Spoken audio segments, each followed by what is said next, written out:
You know, you have to remember that Peter Murrell has been the chief executive of the SNP for nigh on a quarter of a century. He's been with Nicola Sturgeon since 2003. She said that she didn't have access to his personal records. They had separate bank accounts, so we can take, well, what you want from all of that. The list that you gave is unbelievable. 124,000 in a camper van, Fortnum and Mason's picnic hampers, a couple of lawnmowers, one for 3,000 quid, 3 dynamic Savile umbrellas, £970. The list goes. A wine coaster. I needed to look up what a wine coaster was. 3,500 quid. So the list goes on. When you're talking about crimes as vicious as rape, serial murder, really depraved crimes, it's quite clear to me that the usual considerations around whether you should be lenient because of this context, whether or not there should be more room for rehabilitation in that context, just don't apply. From the simple commonsensical basis that if someone is capable of doing that, they're a threat to society. But this is I don't want to take that risk. If these kids genuinely, you know, and they are kids, everyone involved. Across the UK, on DAB+, on your smart speaker, on your smart TV, and on your side. This is Talk.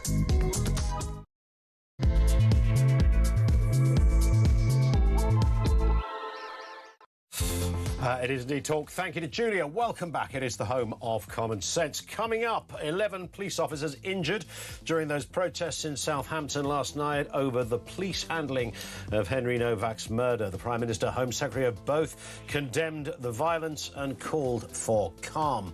We'll have more on that in a few moments' time. Also this afternoon, Ed Miliband has backed plans that could see Britons eating less meat as part of Labour's net zero push. We predicted this ages ago. The Energy Secretary has signed a legally binding target to cut greenhouse gas emissions by 87% by the early 2040s. Are you prepared to ditch the bacon sarnie to save the planet?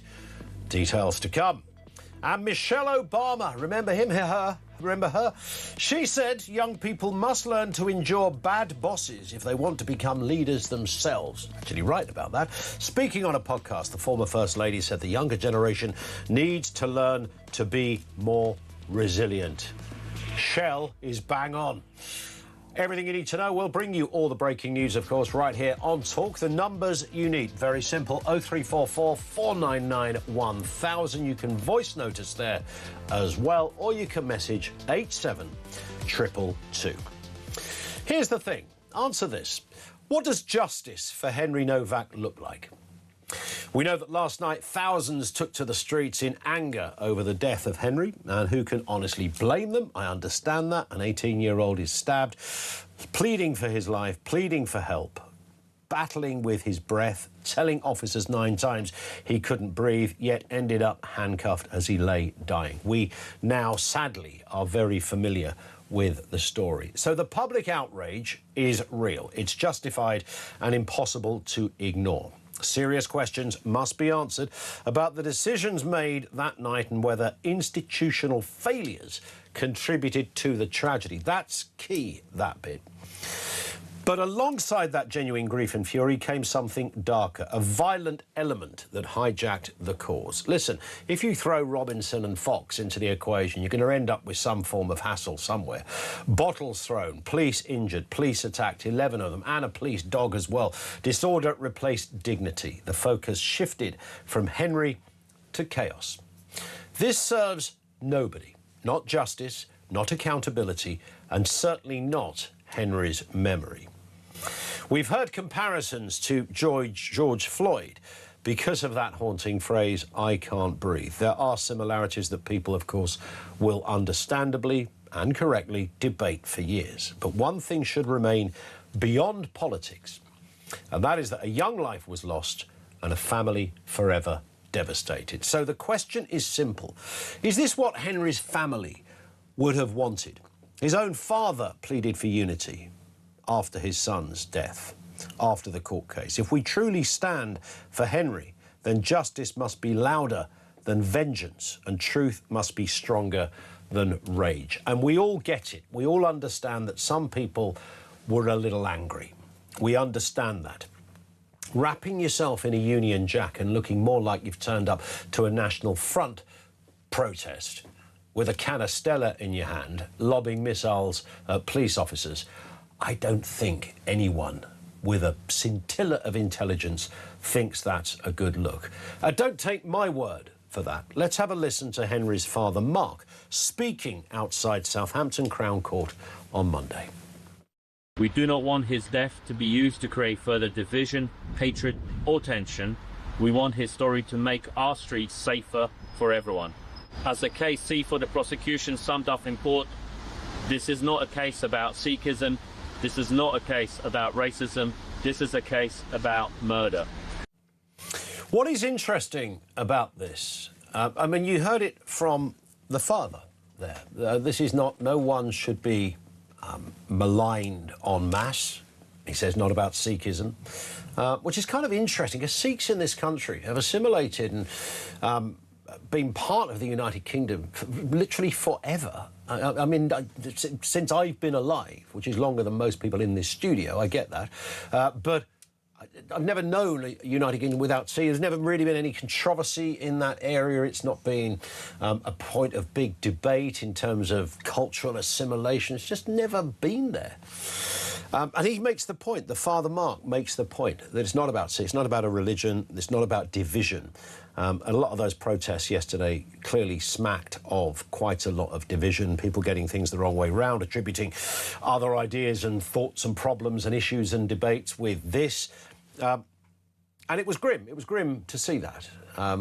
Nobody wanted to see a crowd gathering, assimilating in such a way when we are essentially talking about the memory of a young boy.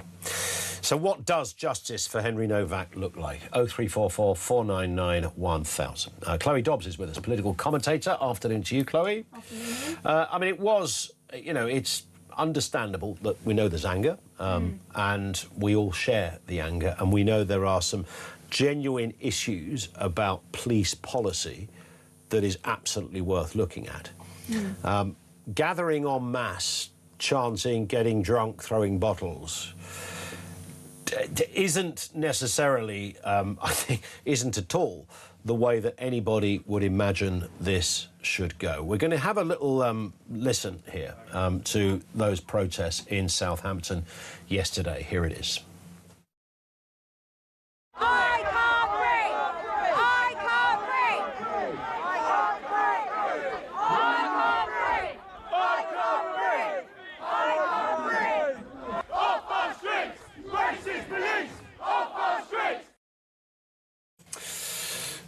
So that's what we had yesterday. It was sort of an anti-police demo. We understand, Chloe, the kind, you know, it's obvious. We get it. There are issues, there are shortcomings. Was that the best manifestation in terms of highlighting the problems? No, I'm really sad to see that it descended into some violence yesterday. Now, We've got a problem with your mic again. alas. Sorry, Chloe. We will come. Pretend to be me. That's all right. So, I'll just do Chloe's voice, shall I? In the meantime, we're going to have a listen to. This is from Prime Minister's questions. I think. Sorry, this is from Keir Starmer. I apologise. Speaking this morning. Body cam footage. It's harrowing, and I have to say, as a father of a 17-year-old boy, I felt sick watching it. It is absolutely right that the IOPC are looking at this. There are clearly serious questions that need to be addressed, not least how accusations of racism inform the decision-making in this case. The IOPC is obviously carrying out its investigation. It's right that they're given all that they need to get to the bottom of this. But I do think included in that will have to be this question of how accusations, allegations of racism informed or fed into the decision-making in that particular case, because it is impossible to watch that footage and not appreciate that those questions absolutely have to be answered. It's impossible to watch that footage and not think, first and foremost, of Henry's family and friends and everybody who knew him. The Prime Minister speaking yesterday. So where we're at now, Chloe, is this what does justice look like for Henry? Where do we go from here? We know much of the disquiet seems to have come from the sort of NPC, the National Police Chiefs Council, guidance on policing and community policing. That seems to be central to the problem here. Yeah, which I think Keir Starmer has failed to address. He has... I know he's a lawyer and he doesn't want to wade into things before they are investigated, but he has just said at PMQ today in response to Nigel Farage, I don't believe that there is two-tier policing in this country. I mean, you've really got your head in the sand if you think that is the case after seeing that footage of Henry Novak. I think what needs to happen is that police officers need to be held to account. Of course, there'll be an investigation and they can decide the severity of the punishment for these officers. But my concern is that time and time again, police officers just get away with it. One of the officers has last night resigned, but 3 of them are still on duty and are just being treated as witnesses, even though the footage I would suggest at least warrants for them to be suspended pending an investigation. I mean, what they did with those handcuffs, I think, looked pretty abhorrent. The fact that they're still out on the street on duty with handcuffs, potentially able to act in a similar way with regards to somebody else, I think is quite shocking. And it's not the first time we've had issues with police officers not being held to account for abhorrent behaviour. Of course, with the grooming gangs, we had police officers going to houses where girls were being raped and arresting them for drunken, disorderly behaviour. Yet, have we heard of any... Coming out of a house of 45-year-old men. Exactly. Is there a single police officer that is serving a day behind bars because of their handling of the grooming gangs in the most appalling way? No, there isn't. And I really hope that in this case that happens. What is interesting in this case, though, is that the judge... But much of what has upset us, looking at the footage and the handcuffs, and I appreciate that the police aren't being brutal. They're being, frankly, breathtakingly neutral when they shouldn't have been, because there was a dying 18-year-old in front of them. So they weren't aggressive or brutal in that sense. It was the casualness with which a clear, unconscious person struggling for breath, how it eluded them, because the suggestion is their mind was taken up with a set narrative that had been carved out the minute they got a phone call saying there's been a racial attack. What is interesting, though, and I don't know what we do with this, but the judge didn't make reference to all of this. The judge didn't say, you know, if only the police had done. In fact, the judge did, I think, at some point praise the officers who tried to help him. Maybe he was referring to different officers at that point, because the cuffs were eventually taken off. Yeah, we haven't seen the footage and who came afterwards. Indeed, so maybe that's the point of reference. And his father hasn't made this point either. Yeah, look, I think that the father has been very professional and doesn't want to see any kind of rioting or anything, or to point it at something to do with race, whilst... as I think you pointed out at the beginning of the show, that we don't really have an issue with Sikhs in this country. After, for example, when we have Islamist terror attacks, a lot of people are raising the alarm bell saying, I think we may have a problem with the radical elements of Islam in this country. I don't think anyone's suggesting that we have that in the Sikh community. This just happened to be one bad apple in what is normally a very good community. But I do think that there is something to do with race in the psyche of those police officers to lead them to a point where they've got a man, they've approached... Before I saw the body cam footage, what I imagined had happened with these officers is they had turned up to a scene and Henry was on his feet and they were handcuffing him whilst he was on his feet, him presenting well, and it wasn't until he, say, fell over that they realised there was something wrong. Right. But then you see the footage and you see he looks like a dead man when they arrive. And he does, and I can only assume. Did they think he was drunk or something? I don't know. I mean, because possibly. He's clearly... Did you hear the 999 call? Yeah. That came out last night. And for me, well, first of all, you've got the the attacker and the brother suggesting that he was drunk. So, but still, if this person was drunk, you would want to make sure they haven't got their airways stuck or something like that before you start arresting them. And also in this country, you don't put handcuffs on people automatically. He was not resisting arrest, so I think that was wrong as well. But what really struck me was that at the end of that 999 call, they were actually asking the murderer and his brother, do you think that Henry will need medical attention? And they said, yes, he will. Yet they didn't send an ambulance automatically. I mean, the first and foremost priority of the police should be to protect and preserve life. The fact that they sent police officers there without sending an ambulance, even though on the 999 call, the murderer and his brother said, yeah, Henry's gonna need medical attention, I think was quite something. I've got a feeling that one of the reasons why they called 999 rather than just running off after what they did is because maybe there was a moment of realising, oh gosh, what have I done? Maybe I should do something to try and save his life. So I don't want to say that I've stabbed him, but I'm going to call so that we can get some kind of medical help here to maybe keep him alive after perhaps regretting what had been done. But they didn't send an ambulance. So there's the call handler as well, who's culpable, I would say. Yes, I mean, certainly brings in a question on that, because if you were the call handler, you would perhaps, I mean... You decide what's dispatched, right? Well, I always thought that's how it works, at least. What does justice for Henry Novak look like? 0344 499 1000. Let's bring this up to just an hour ago at Prime Minister's Question Time. It was a dramatic moment in the chamber with Nigel Farage and Keir Starmer having this exchange. If the public lose trust in being treated fairly by the police, can he take some action, end this divisive practice of two-tier policing and make sure that all British citizens are treated the same? Mr. Speaker, I don't believe there's two-tier policing in this country.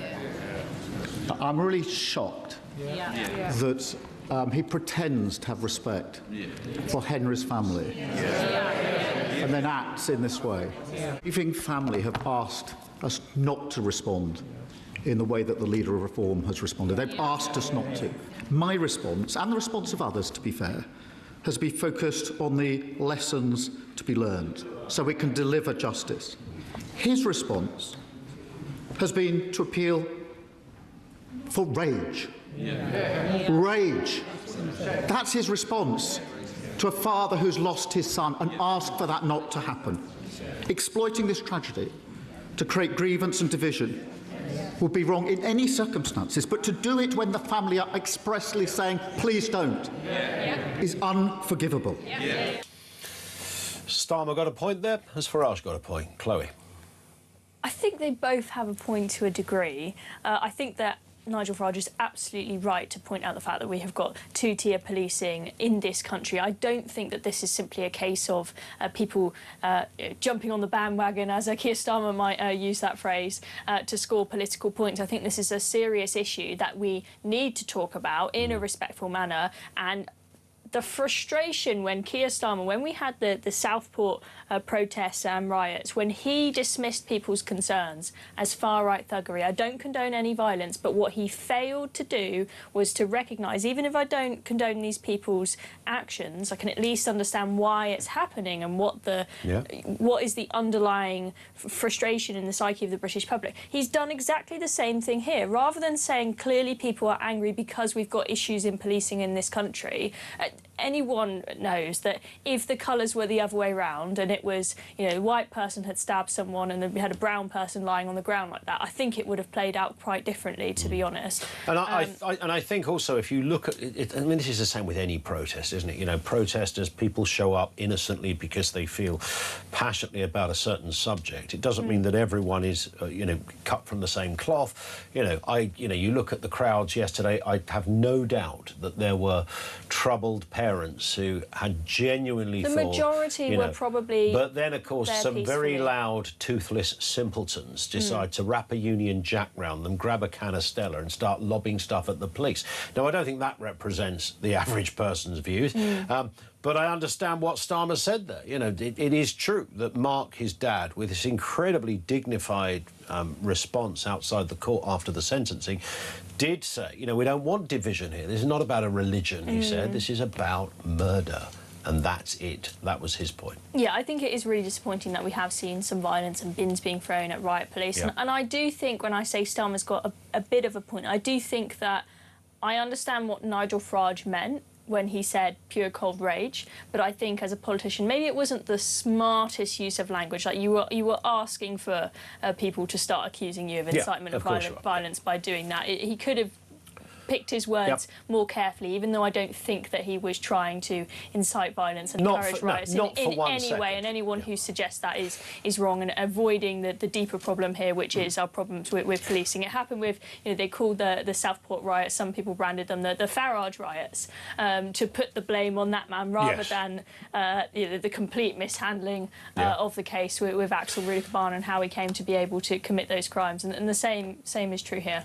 We'll take some calls on this as well. 0344 499 1000. I'd love to get a gauge from you on the kind of wider point of what happened last night in Southampton and people protesting. If you were there, thoughts on that. The bigger question, though, has to be, and I hope the most reasonable question, what does justice look like for Henry Novak? It isn't people rioting, we know that. It isn't politicians getting hysterical either that side of the House or that side of the House. What does a dignified justice look like? What do we need to learn from this? Because that's the only thing you can ever ask out of tragedy, is that there is a scintilla of light down the road. Lines are open. This is Talk.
And when you hear Henry's faltering voice, losing its tone, losing its volume, as his life ebbs away, you're not going to say, I don't think so, mate. You're going to make a dynamic risk assessment of the situation as you arrive there and immediately go, none of this makes sense. Let's find out what's really happened. And when somebody tells you they've been stabbed, your first job as a police officer is the preservation of life. That police officer who said, I don't think so, mate, has no place in policing. Quite right. Get rid of him.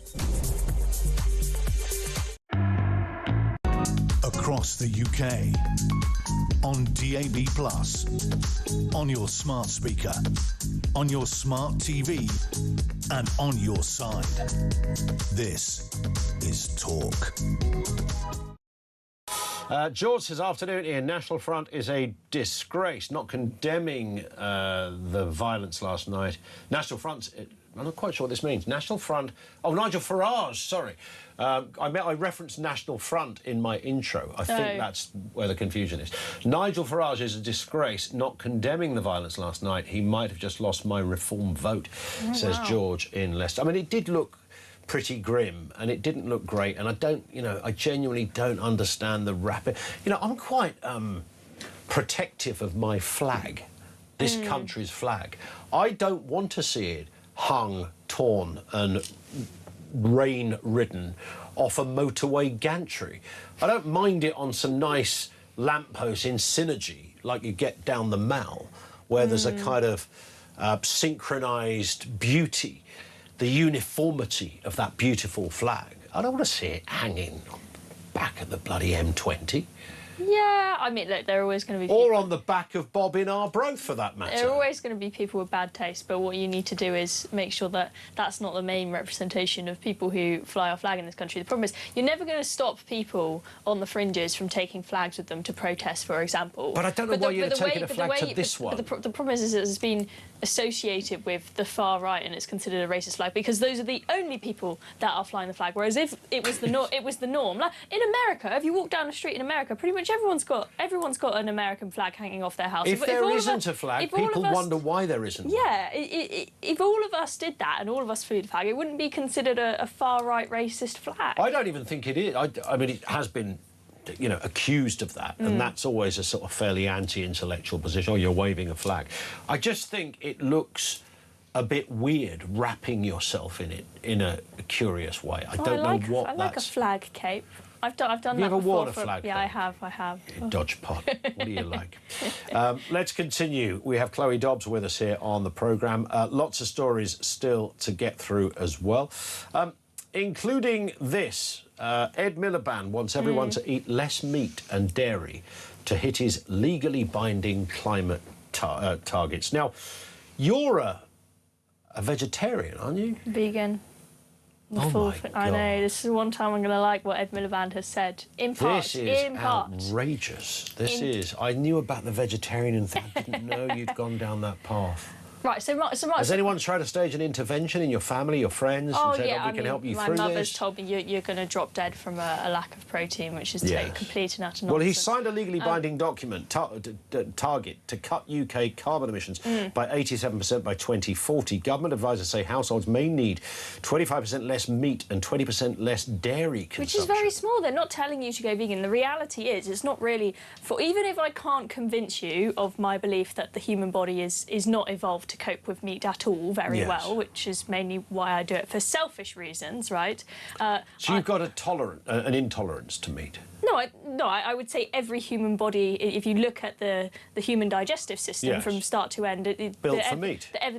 Built for meat. Complete opposite. You look at everything from the tongue, the teeth, the acid pH of the stomach, the length of the digestive system, all these things, right? Do you know I have a colon shaped like a sirloin steak? Did you know that? I mean, there's no coincidence, is it? Come on. Just because it's shaped like a sirloin steak doesn't mean it's meant to cope with it. It fits like a jigsaw puzzle. But even if I can't convince you of that, right, what I can maybe convince you of is the fact that human beings have not eaten as much meat as we do, like we have, you know, everyday lunch and dinner pretty much, most people, or a lot of people. That hasn't been the norm until about 100 years ago we started having that amount of meat. We are, I hope you can at least agree that we're omnivores, maybe I can convince you of, and that we do have plants as a big part of our diet. I literally have no... I mean, I'm jesting. I do know that if you eat a good quality vegetarian diet, you probably... In fact, some might say demonstrably have a healthier diet. Yes, I mean, the evidence is pretty clear. I mean, it's a plant-based diet is the only diet that's been proven to reverse heart disease in the majority of patients.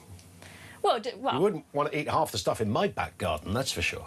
I'm not going to be eating weeds. But regardless, a 25% reduction would not be unhealthy. This would be good for you. And same goes for dairy. A 20% reduction in dairy. That would be good for people, and also would save money on the NHS if people were healthier and weren't all dying of heart disease, diabetes, etc. But what I don't agree with is the government being a nanny state and forcing this upon you. I think that you have to make the argument. And yes, the government can maybe nudge people slightly, but I prefer it coming from, you know, charities, grassroots activism, for example. And I think what they often get wrong is the activists, the people who are the most obsessed with veganism, are the ones who will do it even if it's bad for their body. The ones who, they look at factory farming and say, that's so horrible that I'm going to do it even if eating this way is bad for me. But the reality is that the vast majority of people are not going to reduce their meat consumption unless you make the argument to them that it is better for them for selfish reasons. It's better for them for their health. And I think that's what you've got to do, rather than tell people you've got to do this thing to save the planet, when just like when it comes to net zero policies generally, people say, well, why should I bother given we're such a small country compared to China and America, who are emitting so much more than us. So I think that the messaging is wrong. All right, can I just make a note of this? Yeah. June the 3rd, Chloe Dobbs becomes a socialist. Just writing that down for the I've just given a free market argument. I've said I don't want government intervention for this. It should come from... You are bang on. I'm like the most free marketeer vegan that you'll find. So don't put me down as a socialist. That's defamation. That is, actually. You have a lawsuit on me. Generation Z, or is it Gen Z? Which way do you like it?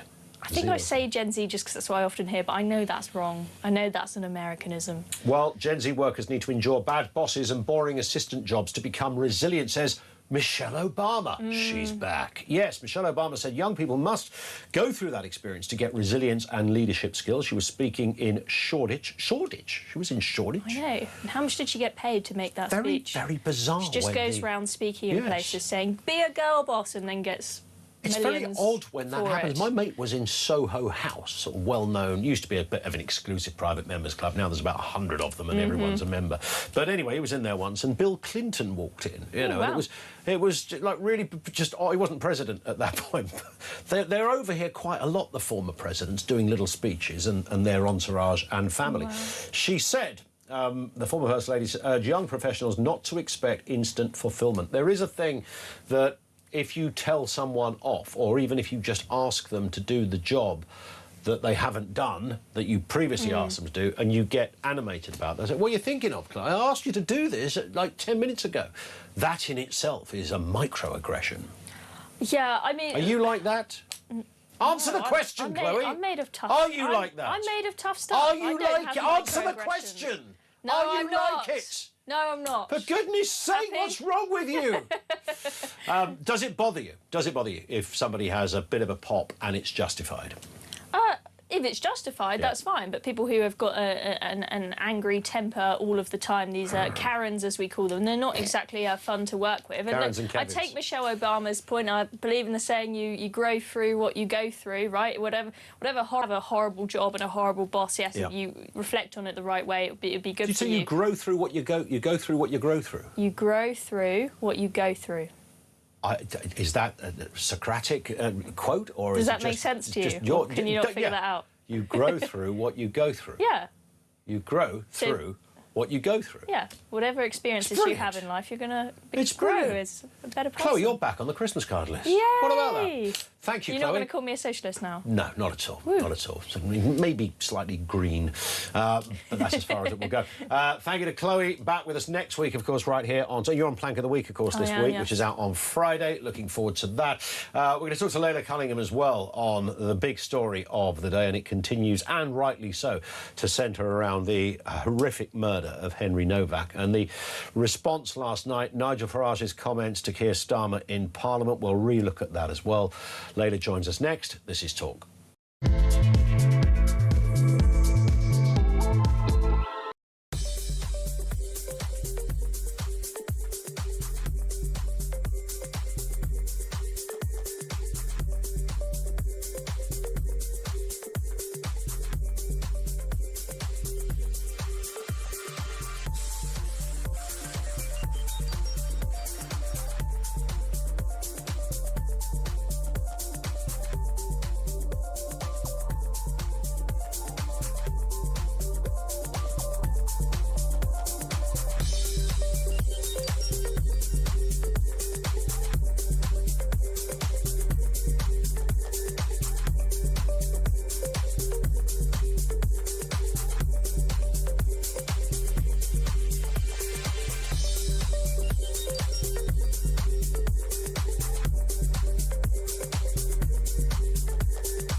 across the UK. On DAB+, on your smart speaker, on your smart TV, and on your side. This is Talk. This comes in from Mike, who's a hard-working truck driver from Liverpool, says, I'd say these riots are an accumulation of people's frustration with the government and powers that be not listening to their own people. I saw highlights of the riots. It had people from all demographics and ages. We can all say how bad the UK is and write about it as much as we want. But traitor Starmer and his idiots aren't listening. So this is the only way to show our frustration. And that sometimes turns out to absolutely be the case. And I think Southport was an example of that. There was clearly a bunch of, I don't like that word thugs. It always sounds like something your nan might say. There was some, well, there's some hoodlums over there. I noticed some hoodlums throwing missiles at police officers. There's a bit of that. And there was some of that, of course, and everybody wants to ignore that. Lob them in the chiller. If you're throwing sticks, stones, bricks and God knows whatever else at police officers, you go to jail for that. However, life is full of weird, unconventional turns about how subjects gain traction. And unconventional it was, in the most tragic sense, Southport. But it did, whilst it may not have been fully connected in one respect, it did throw up the genuine arguments about cultural assimilation and immigration. And that was not acknowledged by the Prime Minister. And similarly, yes, there might have been some oddballs who would perhaps spend best part of their week howling at the moon in the back garden with a Stella Artois intravenously linked to their left arm. There might be that. But people are just angry, and there is demonstrably an issue on how things are policed.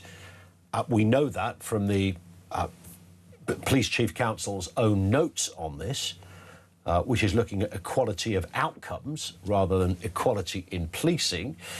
Naturally, we are going to apply that to what we all saw with our own eyes in the death of Henry Novak. And why wouldn't we? 0344 499 1000. Layla Cunningham is with us, Westminster City Councillor for the Reform UK Party. Layla, good afternoon to you. Also mayoral candidate. Couple of years to go on that one, Layla, I think I'm right in saying, but the campaign is already underway, right? Oh, yeah, and I'll just correct you, I'm not actually a councillor anymore. I didn't run in May. Oh, sorry, I do apologise. That's all right. It's not. Look, listen, I'm glad you're not a councillor anymore because it gives you more time to get out there and campaign, right? Exactly. There you go. Everything happens for a reason, Layla. Listen. Well, I didn't run. No, exactly. Yeah. You didn't go for it. No, I get it. So yesterday, let's talk about these protests. I've probably spoken, I think, for most reasonable-headed people. We all understand the anger. No one wants to see violence. I think that probably sums it up. Oh, I mean, 100%. But, you know, people are saying the division is there. You know, we're already divided. And I think the division is built every time the state treats some victims as more worthy than others. We saw it in Sarah Sharif. We saw it in the rape gangs, where public servants, you know, in the rape gangs, public servants were more scared of being called racist than they feared child rape. Correct. And we've built a culture, I think, where public servants have a greater fear of being called racist than they do of failing a victim.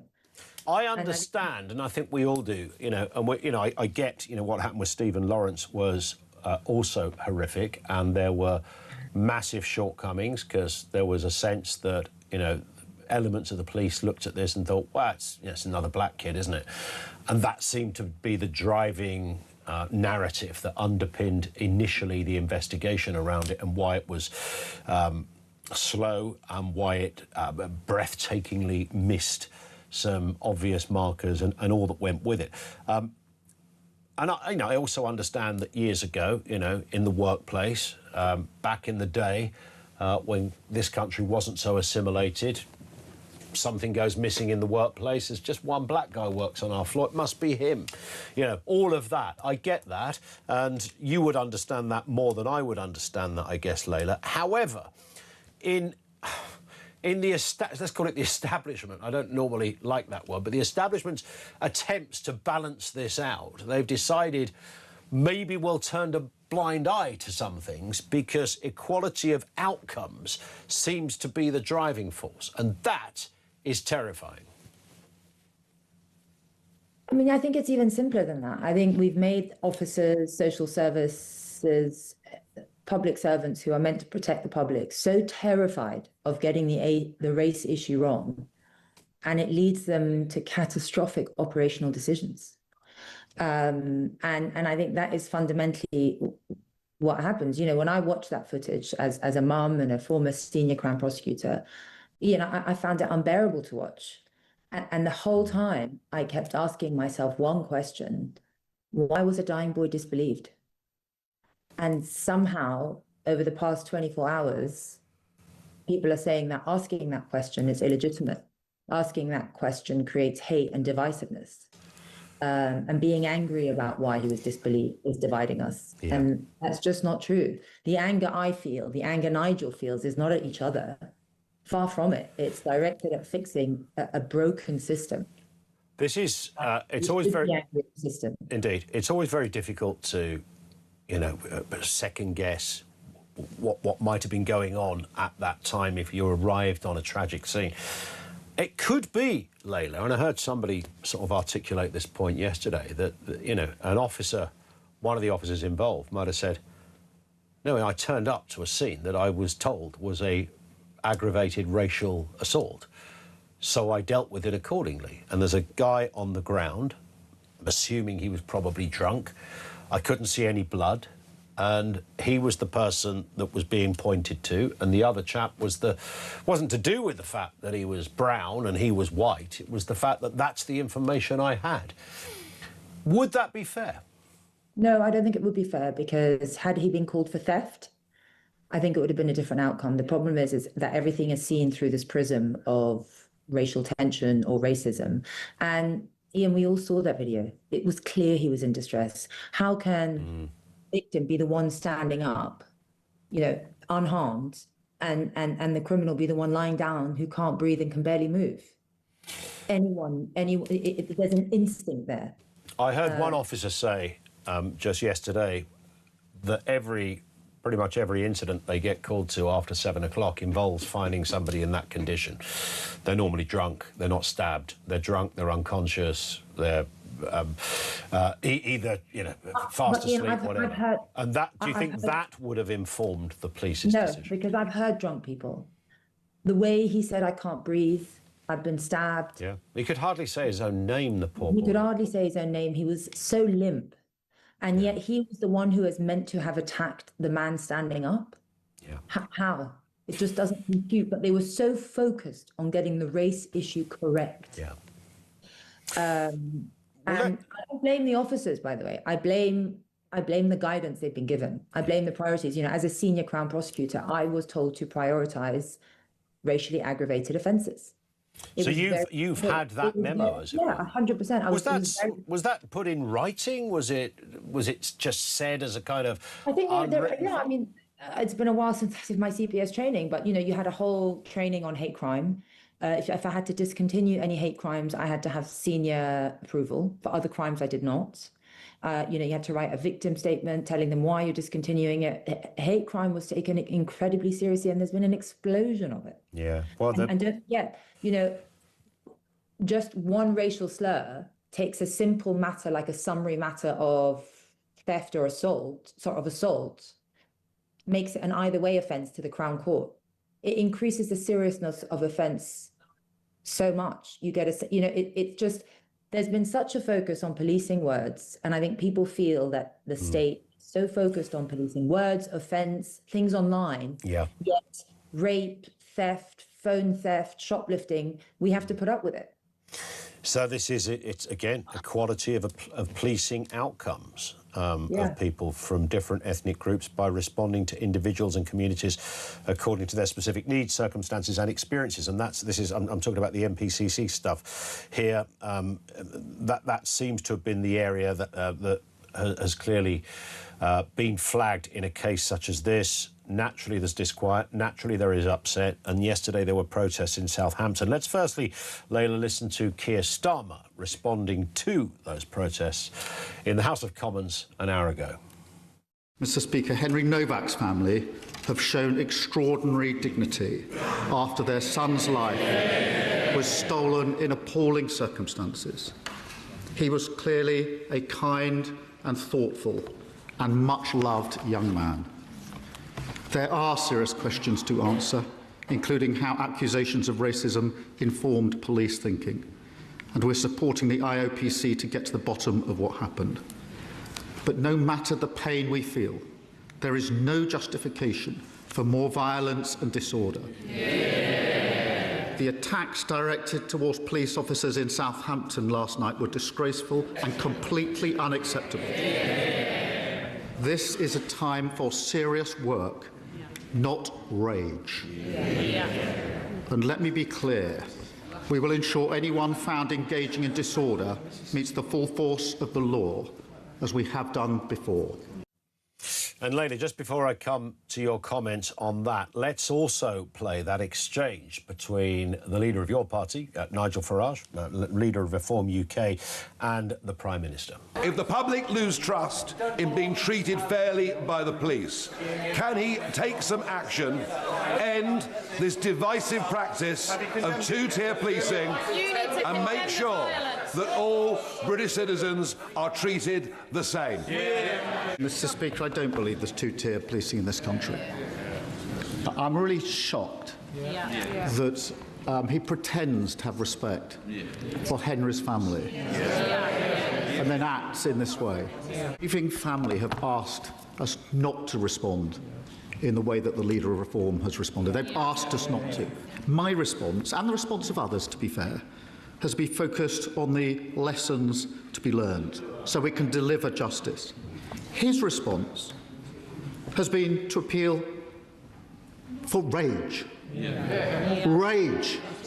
That's his response to a father who's lost his son and asked for that not to happen. Exploiting this tragedy to create grievance and division would be wrong in any circumstances, but to do it when the family are expressly saying, please don't, is unforgivable.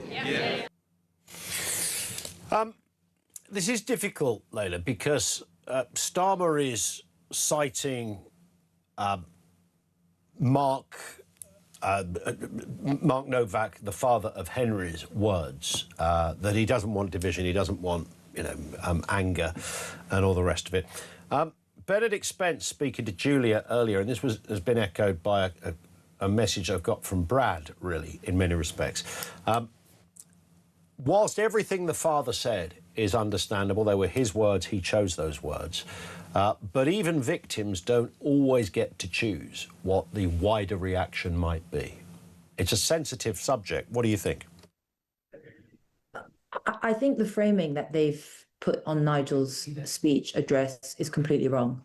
Naming the anger is not what's caused the riots or the protests. Naming the anger is not what divides us. And as I said, Nigel's point wasn't that anyone should hate anyone else. It's rage against the machine, to quote a group. It's anger directed at fixing a broken system, not at each other. And I don't know how many more situations like this we have to put up with before voicing these concerns and naming the actual problem is allowed. It's always shut down. It's always, you're spreading hate, you're spreading divisive. Pointing to a problem is not divisive. It's pretending it doesn't happen and allowing it to continue. That is divisive. And if we're not allowed to talk to it, it will never, ever go away. I suppose in this case, and again, just to go back to the end. And sorry, Nigel's right, is that trust, every time the state treats some victims as more important than others, trust erodes. Yeah. We cannot have a hierarchy of victims, a hierarchy of racism, a hierarchy of protection. Correct. The law must not see colour. It must not, a police officer should not judge a situation on the identity of the individuals. It must only see conduct. Yeah, well, the MPCC, in that statement, they do say, again, I began to read some of it there, equality in policing outcomes of people from different ethnic groups by responding to individuals and communities according to their specific needs, circumstances and experiences. And that it does not necessarily mean treating everyone identically. I mean, that's outrageous. It's massive. I mean, it's ridiculous. You know, and that's where the division is that people. It's exactly in those words, right? Yeah, people feel it. Institutions are not treating everyone equally. Yeah, that's it. It's a fair point. And that is the division. Listen, that is what's causing the division and the hate. Indeed. Layla, we have to stop there, but we could talk for much longer. It's always great to get you on, particularly an area, law, that you know very well. Layla Cunningham, who's Reform UK's mayoral candidate in London. Thank you to her. 0344 499 1000. What does justice for Henry Novak look like? Would it be politicians just rewriting the rule book so that there's some equilibrium in there and some sanity, some might say? Or is it people engaging en masse in the streets? That arguably doesn't really, in a case such as this, gets us nowhere at all. But your thoughts on all of that? This is Talk.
And when you hear Henry's faltering voice, losing its tone, losing its volume as his life ebbs away, you're not going to say, I don't think so, mate. You're going to make a dynamic risk assessment of the situation as you arrive there and immediately go, none of this makes sense. Let's find out what's really happened. And when somebody tells you they've been stabbed, your first job as a police officer is the preservation of life. That police officer who said, I don't think so, mate, has no place in policing. Quite right. Get rid of him.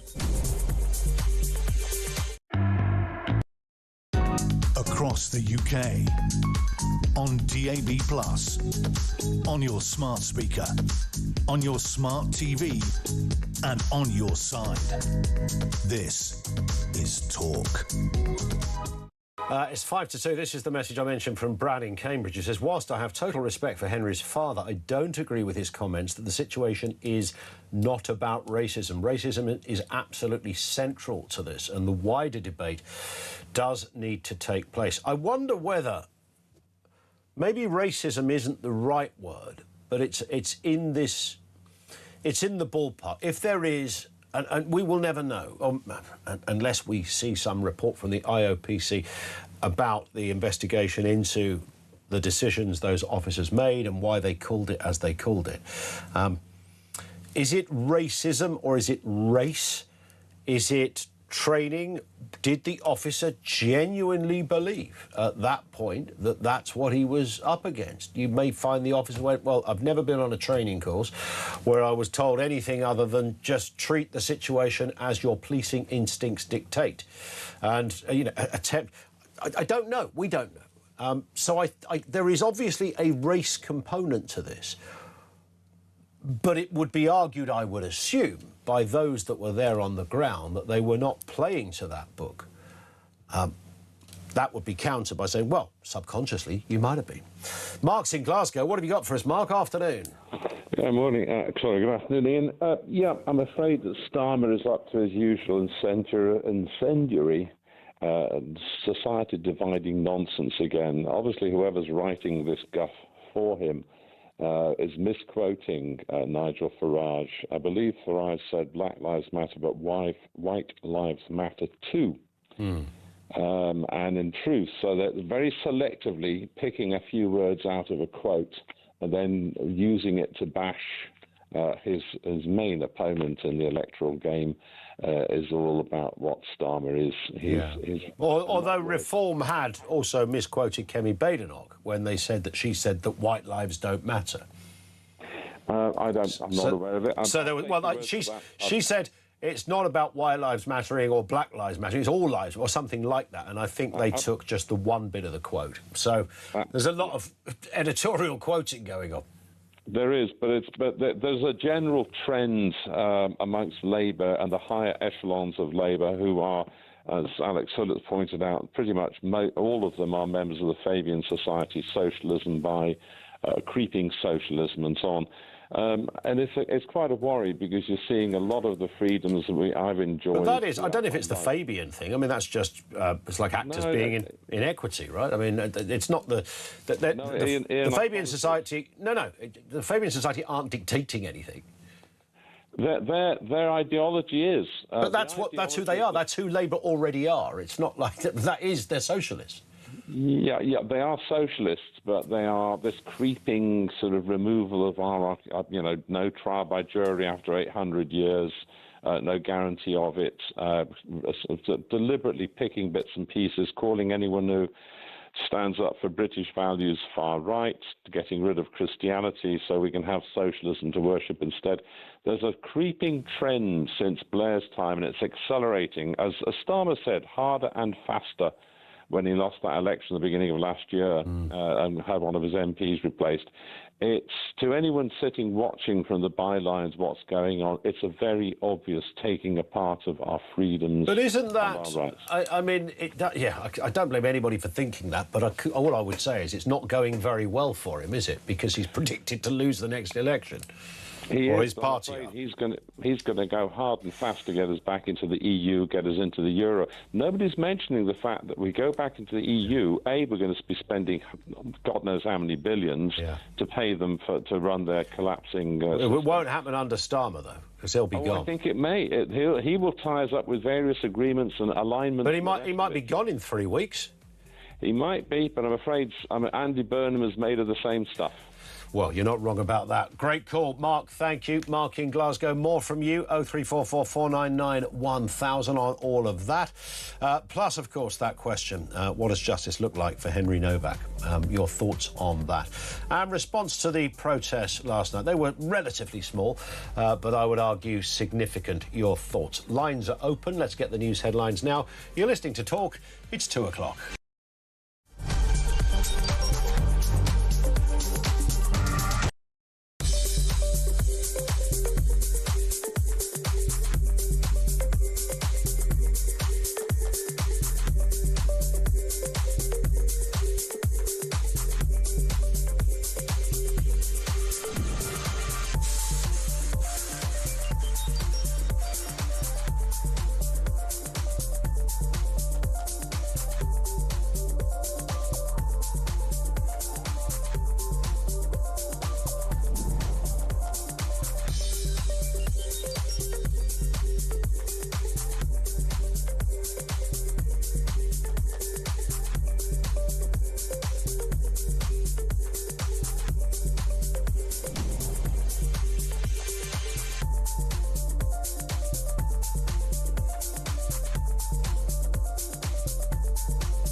across the UK, on DAB+, on your smart speaker, on your smart TV, and on your side. This is Talk.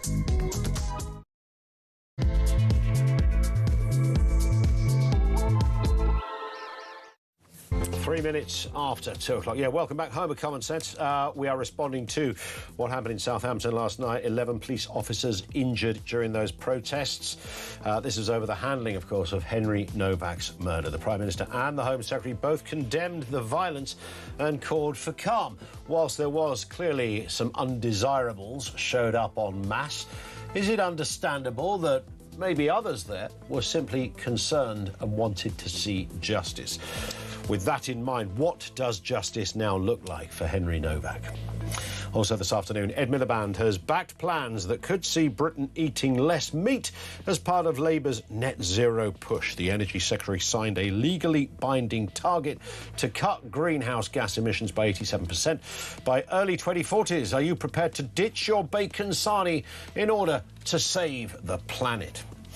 And Michelle Obama, remember her, yeah. She said young people have got to learn to endure bad bosses if they want to become leaders themselves. Speaking on a podcast, the former First Lady said the younger generation needs to learn to be more resilient. That's a fair comment from a very experienced professional and successful woman, surely. 0344 499 1000 is where you will find us. We've got an awful lot to get through. And we'll continue to take your calls as well on a variety of subjects, including Ed Miliband, who's backing plans that could see Brits eating less meat. This is all part of the net zero push.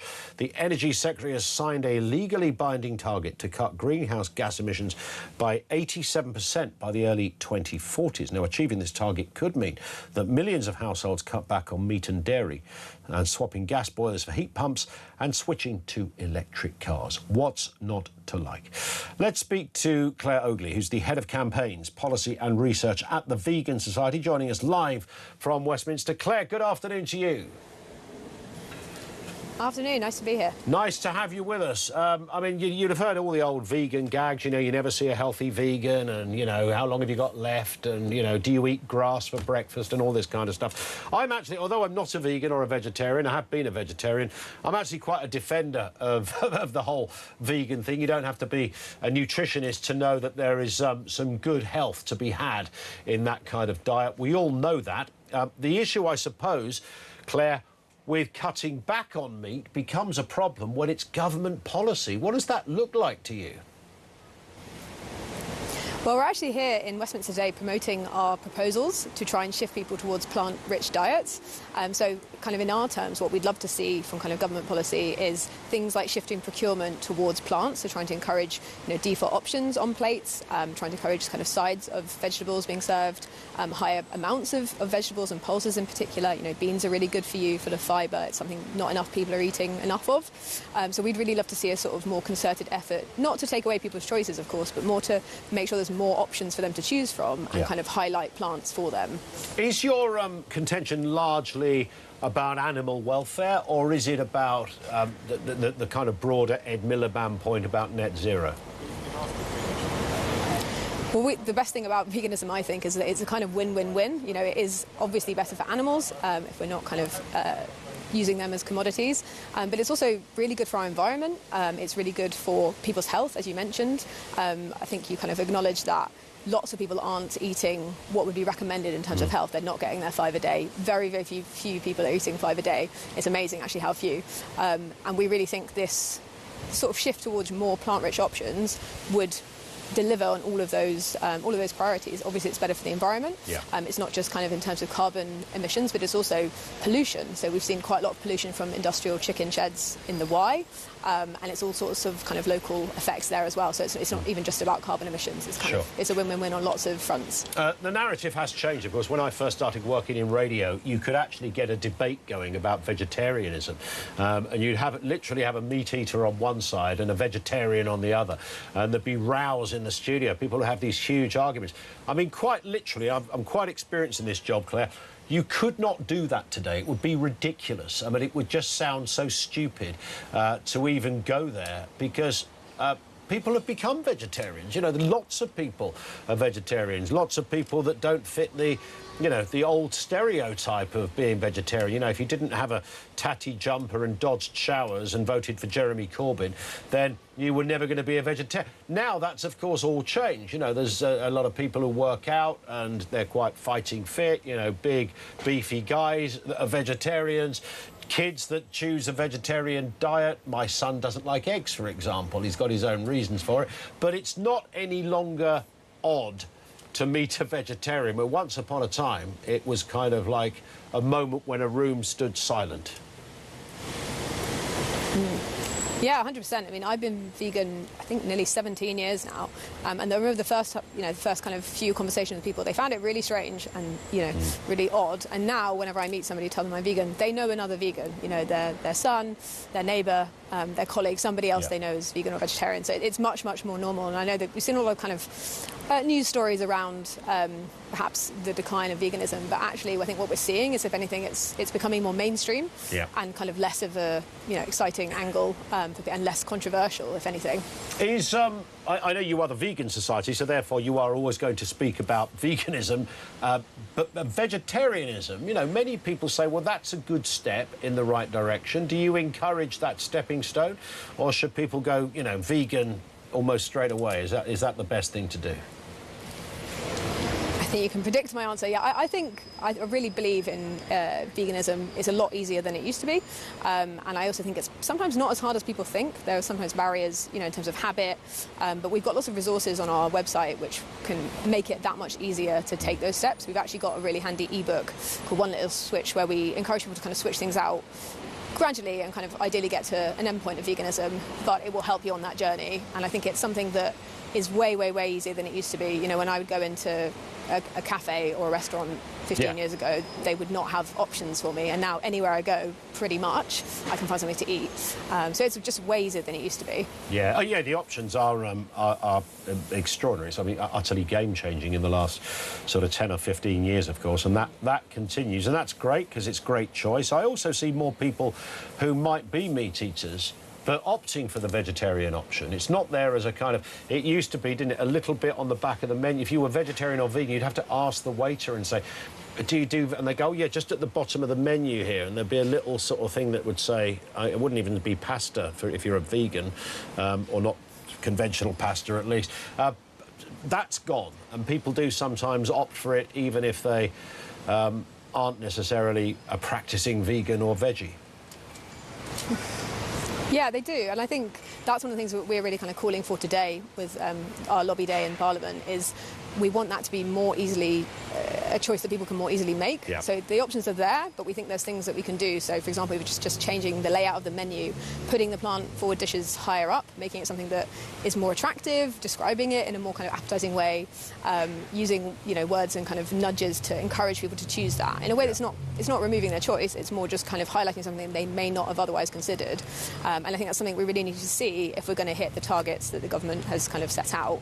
It's absolutely necessary that we sort of shift diets towards that. And like I said, you know, it's a win-win-win. There's not really a loss to be had here. It's kind of, it'll be good for everybody. Just as a final point, Claire, there's a fella standing behind you. You might not have even noticed him, but it happens when we speak to anybody on College Green. There's always somebody holding a protest thing saying, rejoin the EU. This is a fella called Ken, who we kind of know rather well. He says, believe in the Lord Jesus Christ. Jesus wasn't a vegan, was he? I'm just throwing that in there because he's there and you're there at the same time. I mean, Jesus did the fish thing, so he might have been a vegetarian, but wasn't strictly vegan. What would the good Lord make of this? I think the good Lord would be firmly on board with, you know, not harming animals and kind of everyone looking after their own health. I really think if he's here now, Jesus would be fully supportive of what we're doing. And do say hello to Ken when we're finished. Thank you, Claire. Great to have you with us. Claire Ogley, who is the head of campaigns policy research at the Vegan Society. Look, it's not that odd, is it, if somebody's a vegan now or a vegetarian? We all know that, and there's loads of people out there. I've lost count of how many people I know that are vegetarians. You wouldn't believe how many people on the team sheet here at Talk are vegetarian. I won't name them, but, you know, they're out there. Some are on holiday at the moment, but they're out there. In terms of making it policy, that's where I wonder where the problem's going to lie. If Ed Miliband is telling you your meat consumption needs to reduce. Pat is in London. You a vegan, Pat? When I want to be, I can be. So no, you're not? Sort of 50-50. All right, so no, you're not. I mean, if I went to somebody's house and they offered me all that sort of thing, yeah, I'd eat it. I'd eat it. I wouldn't turn my nose up at it. No, neither would I. And I honestly think, pound for pound, a stir-fry, if you get a bit of broccoli, some old bean shoots in there, some carrots, anything you like, onion, bit of soy sauce thrown in, it is one of my favourite meals. It takes about 5 minutes to cook, and it's brilliant. However, if you throw a bit of diced up steak in there, it's 10 times better. Well, yeah, I mean, that's sort of part of the reason I phoned. But the other reason, with Miliband, knowing, well, not knowing him, but knowing what might be going through his mind, it's about control, basically. Yeah. And as I said to your lady on the switchboard, you know, about saving the planet. Well, all right, yes, you know, eating healthily and the environment and all that has a part. But there's one thing I told her that they can't sign binding agreements over, and that's stopping wars. Right? Because, and why I say that, is the Ukraine-Russian war has kicked up something like several million tons of carbon into the atmosphere over the life of this, shall we say, conflict. Yep.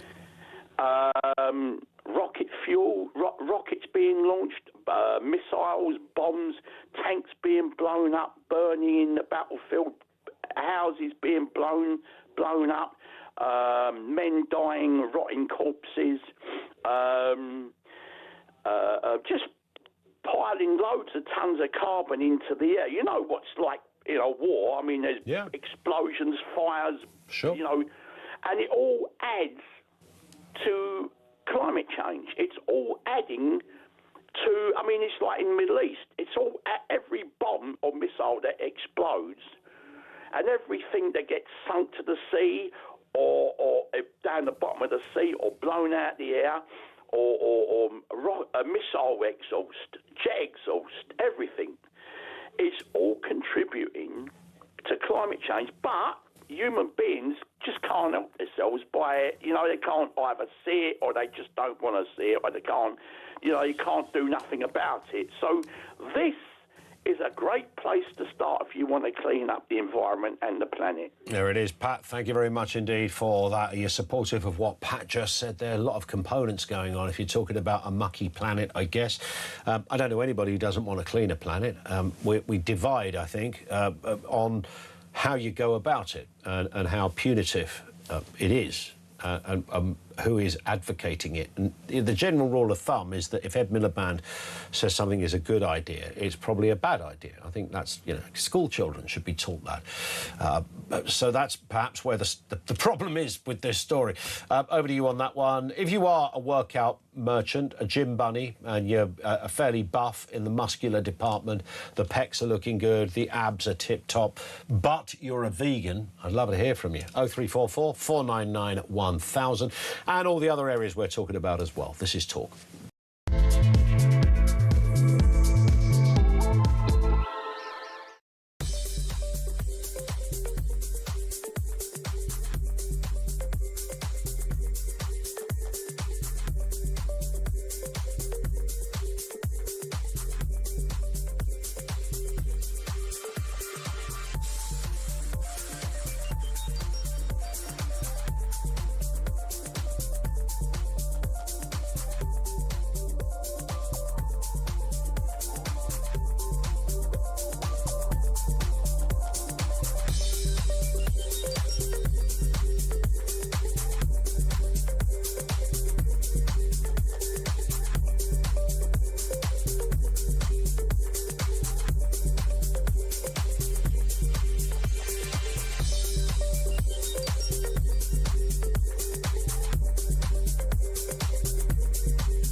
And when you hear Henry's faltering voice, losing its tone, losing its volume as his life ebbs away, you're not going to say, I don't think so, mate. You're going to make a dynamic risk assessment of the situation as you arrive there and immediately go, none of this makes sense. Let's find out what's really happened. And when somebody tells you they've been stabbed, your first job as a police officer is the preservation of life. That police officer who said, I don't think so, mate, has no place in policing. Quite right. Get rid of him.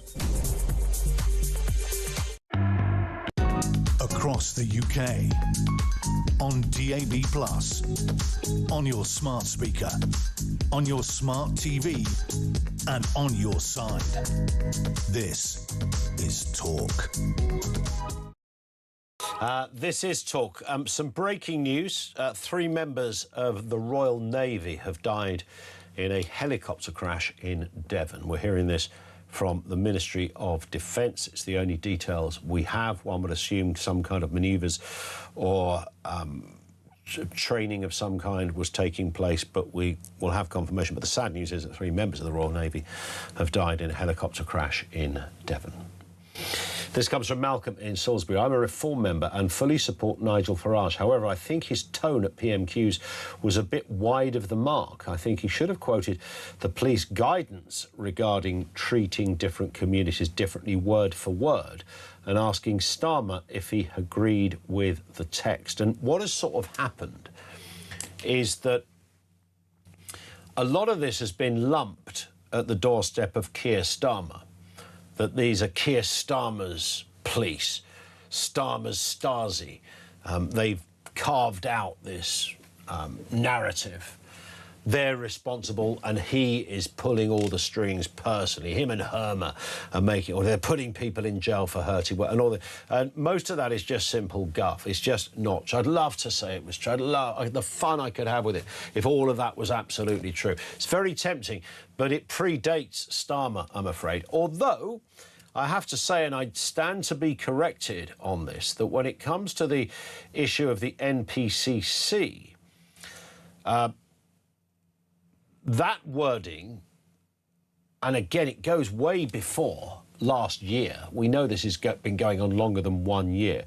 I think I'm right in saying that the wording that suggests or endorses different treatment based on ethnicity in pursuit of equal outcomes was written in March 2025. But I can tell you, doing this for a living, we've been talking about this problem way before March 2025. We were definitely talking about it in March 2024, 23, 22, 21. When it comes to issues, rape gangs is an obvious example where we've been talking about this. But yes, I think Malcolm is probably bang on there, that if you quoted the wording in that NPCC report or the guidance, then I think you're onto a fairly safe footing to say, look, you are the Prime Minister, you are therefore in charge of the police, as is the Home Secretary. Do you agree with that wording?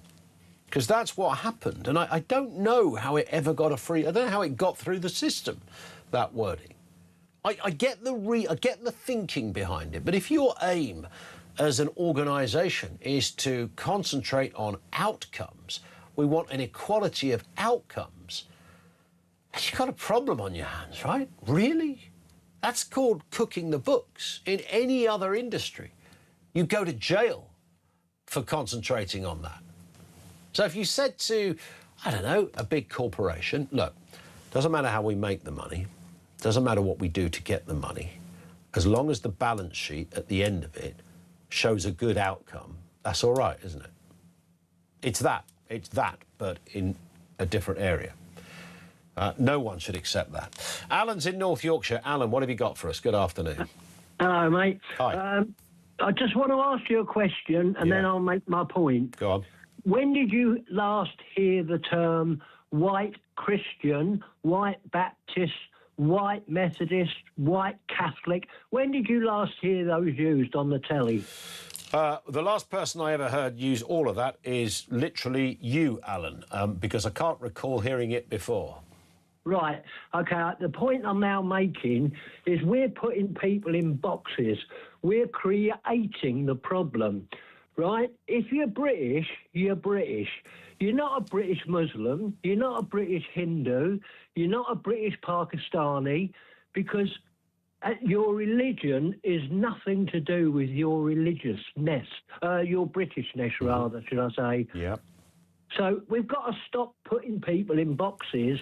I mean, whereas I'm hugely proud to have a Scottish background, for example. Yeah. But I don't rush around putting myself in a box. I'm English, but I'm Scottish in the year 1444. We've created this thing called identity politics, haven't we? And of course it spills into all sorts of areas of life where, you know, your identity, which could just be cultural identity, nationality, it could be your gender and all that old jazz that goes with this massive gender spectrum that somebody literally invented. It's not real. It could be that. But people dine out on that. They've attached themselves to certain, you know, I'm black and proud. Now, I've never said I'm white and proud. I don't really need to say that, I don't think. Absolutely, absolutely. And the other thing to say, we've created this problem, and we keep using these words every day. Yeah. Now, I am absolutely convinced that the vast number of people in this country, including our police force, are good, honest, hard-working people. There's always going to be blaggers, right? And if I were a good Muslim, in inverted commas, I'd be seriously hissed off, and I cleaned that up. Nicely, I'd be seriously hissed off at my faith being connected to what terrorists are doing, because I'm not a terrorist. I'm a good Muslim. I'm not a bad Pakistani. I'm a good, hard-working Pakistani. So don't keep calling me English Pakistani, because I'm not. I'm English. Do I make sense? You do make sense. You do make sense, and I think it causes more problems. And you know, establishments have been so hell bent on acknowledging every identity facet or factor in somebody. They've lost their minds, really, Alan, haven't they? That's what's happened here. It's like, well, we better get that comment in. There might be English, but they're actually English with a background elsewhere. You know, you don't have to keep kind of saying that. Listen, Alan, thank you very much indeed for that. I also understand, because I'm a reasonably intelligent bloke, that in other areas of life, there has been a catch-up game to be played. Nobody is going to deny racial discrimination and racism that has existed, will forever be with us, like any other form of criminality, if you want to look at it that way. It sits alongside lots of other crimes that are also terrible and bad and unacceptable, and nobody would think otherwise. And it has been worse. It's been worse because it previously was ingrained within institutions, discrimination. It didn't matter. And there was an imbalance. You know, we have the Black Police Officers Association. Somebody always goes, well, what would happen if you had a white police officer? We didn't need a white one. You never needed a white police officer because it was a white police officers association. The black one came along because there was disharmony in the ranks, quite literally, among some people who spotted that, hang on a second, I shouldn't have to come to work and find a Zulu doll on my desk because my granddad came from South Africa or similar. That shouldn't happen. I shouldn't have to come to work with a map of Africa on the back wall with the sign, the African corner of the local police station. These things happened, by the way. So, yes, there was a problem, and that problem existed you could have had, not that long ago, in our lifetimes, a kid in the 1970s could have called a black teacher the N-word and nothing much would have happened about it. Yeah, in our lifetimes, OK? So there were issues that needed addressing, and nobody is complaining about that.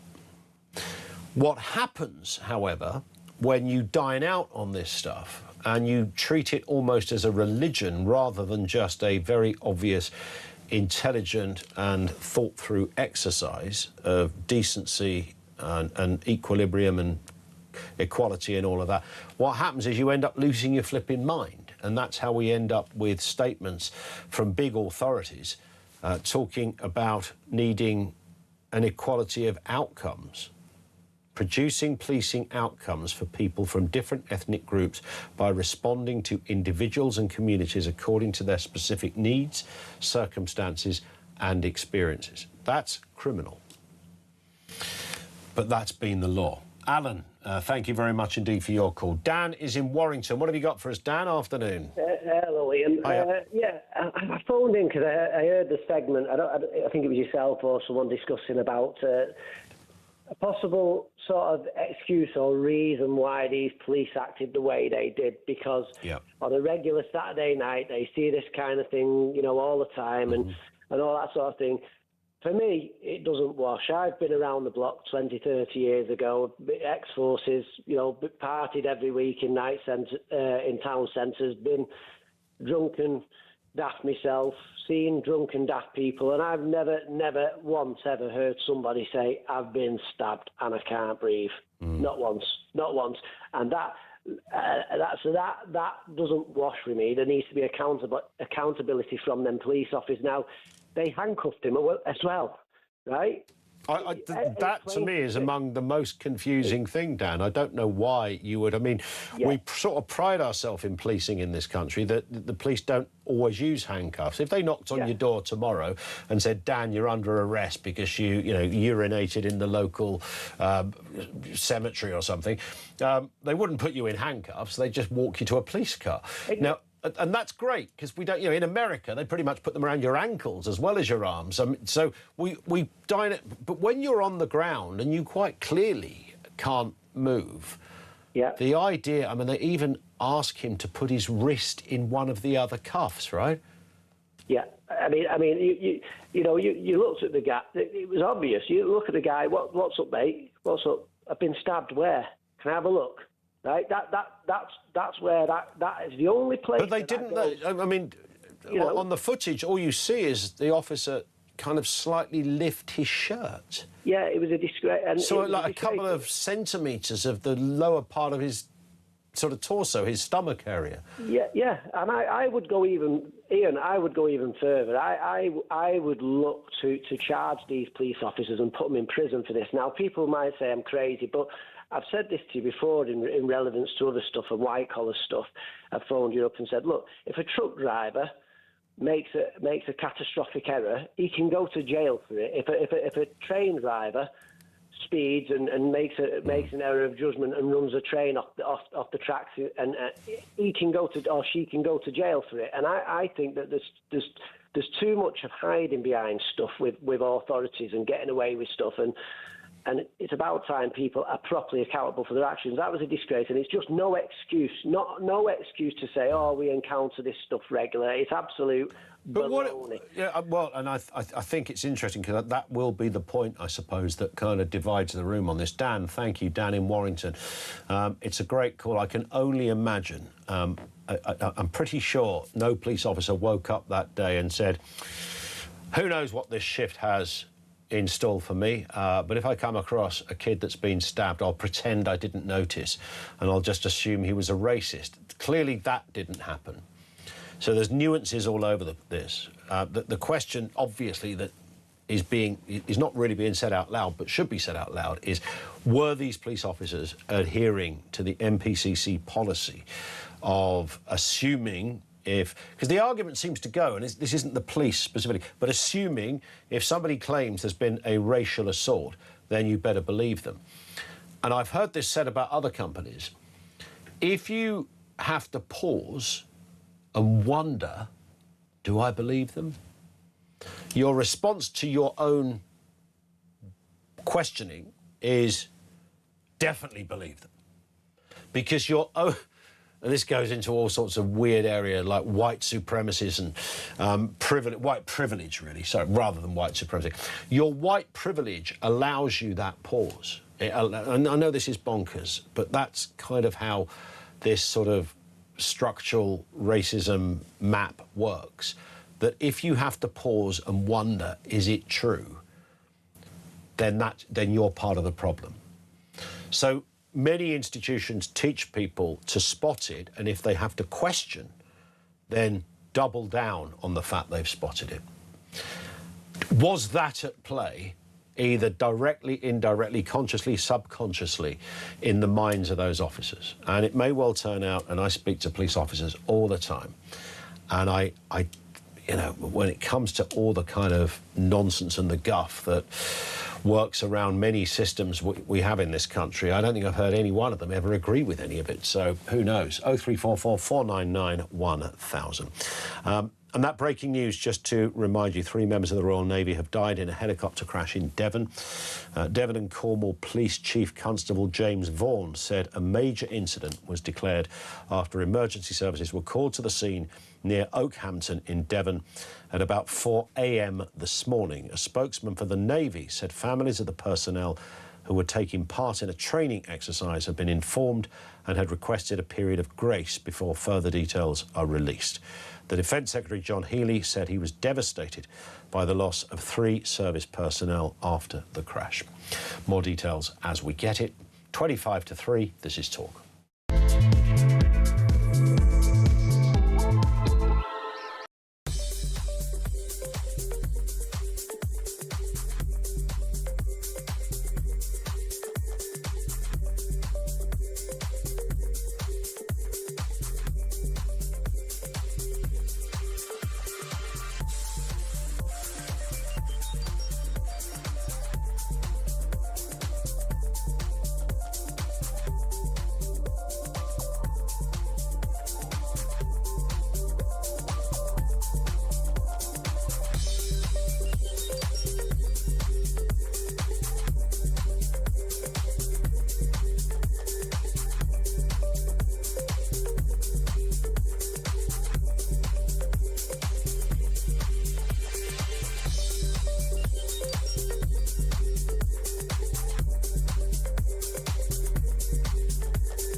Across the UK, on DAB+, on your smart speaker, on your smart TV, and on your side.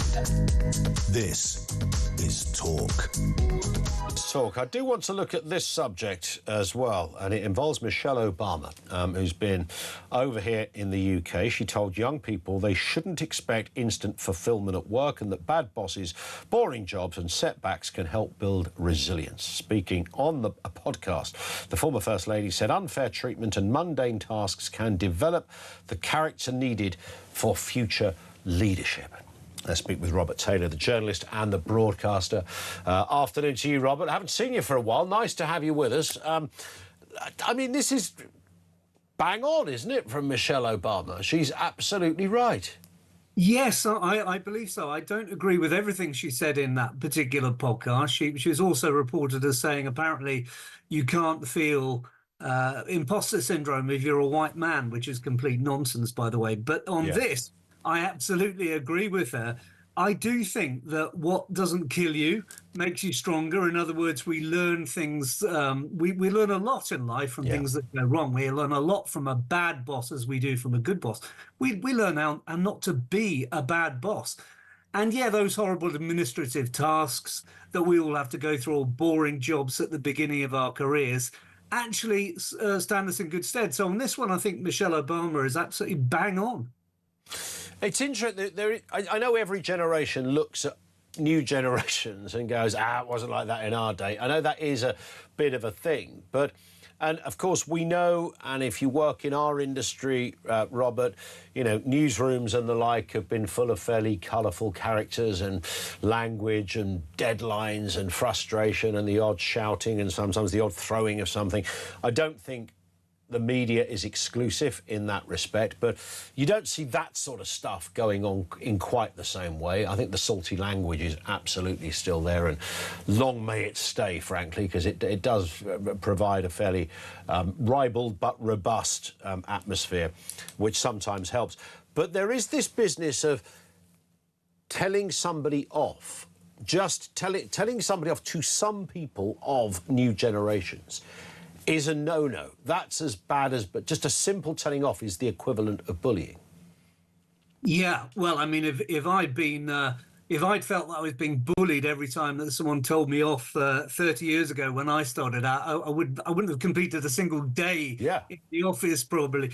You just have to go through these things. And I think, you know, it's okay to be told off. Sometimes people go over the top and they say it in a tone that is unnecessary, or they say it because they can kick downwards and they would never kick upwards, and I don't like that.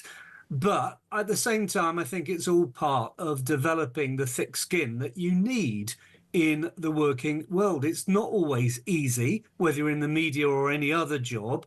It can be challenging, it can be nasty, and sometimes you have a bad day and you feel that someone's being unpleasant to you. Well, you have to deal with it. Yeah. And Michelle Obama, I think, put that actually very well, and I'm glad she said it. Yeah, I wonder whether, you know, sort of the new powers of HR departments and the like has kind of almost encouraged it in some respects. You know, we've been talking about the policing rule book over the last 48 hours after the grim events of Southampton and the horrifying, disturbing story of poor Henry Novak, and, you know, whether some of that is down to how the policing handbook, as it were, was written.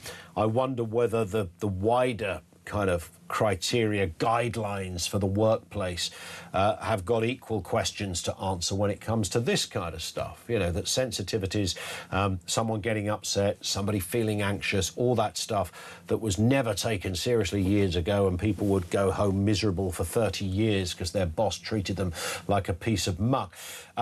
In a bid to address that correctly, it's gone too far and addressed loads of other stuff that it didn't need to address. So you often find people who are quite inept at their jobs are kept on in their jobs because they cite some bizarre, curious reason for staying there.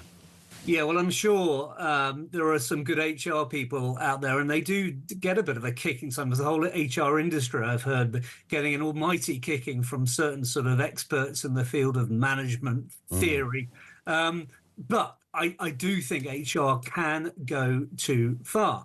And in the ordinary run and the ordinary day's events, people can talk to each other in a way that, you know, you just wouldn't necessarily want, but that can be pressure, can't it? The pressure of the situation. For God's sake, we've got to deal with that and live with it. It's a pretty nasty old world out there. Yeah. And if every time someone's a bit sort of straight with you about something, that you moan to HR, well, that's not going to develop your life and your career as you might hope it would.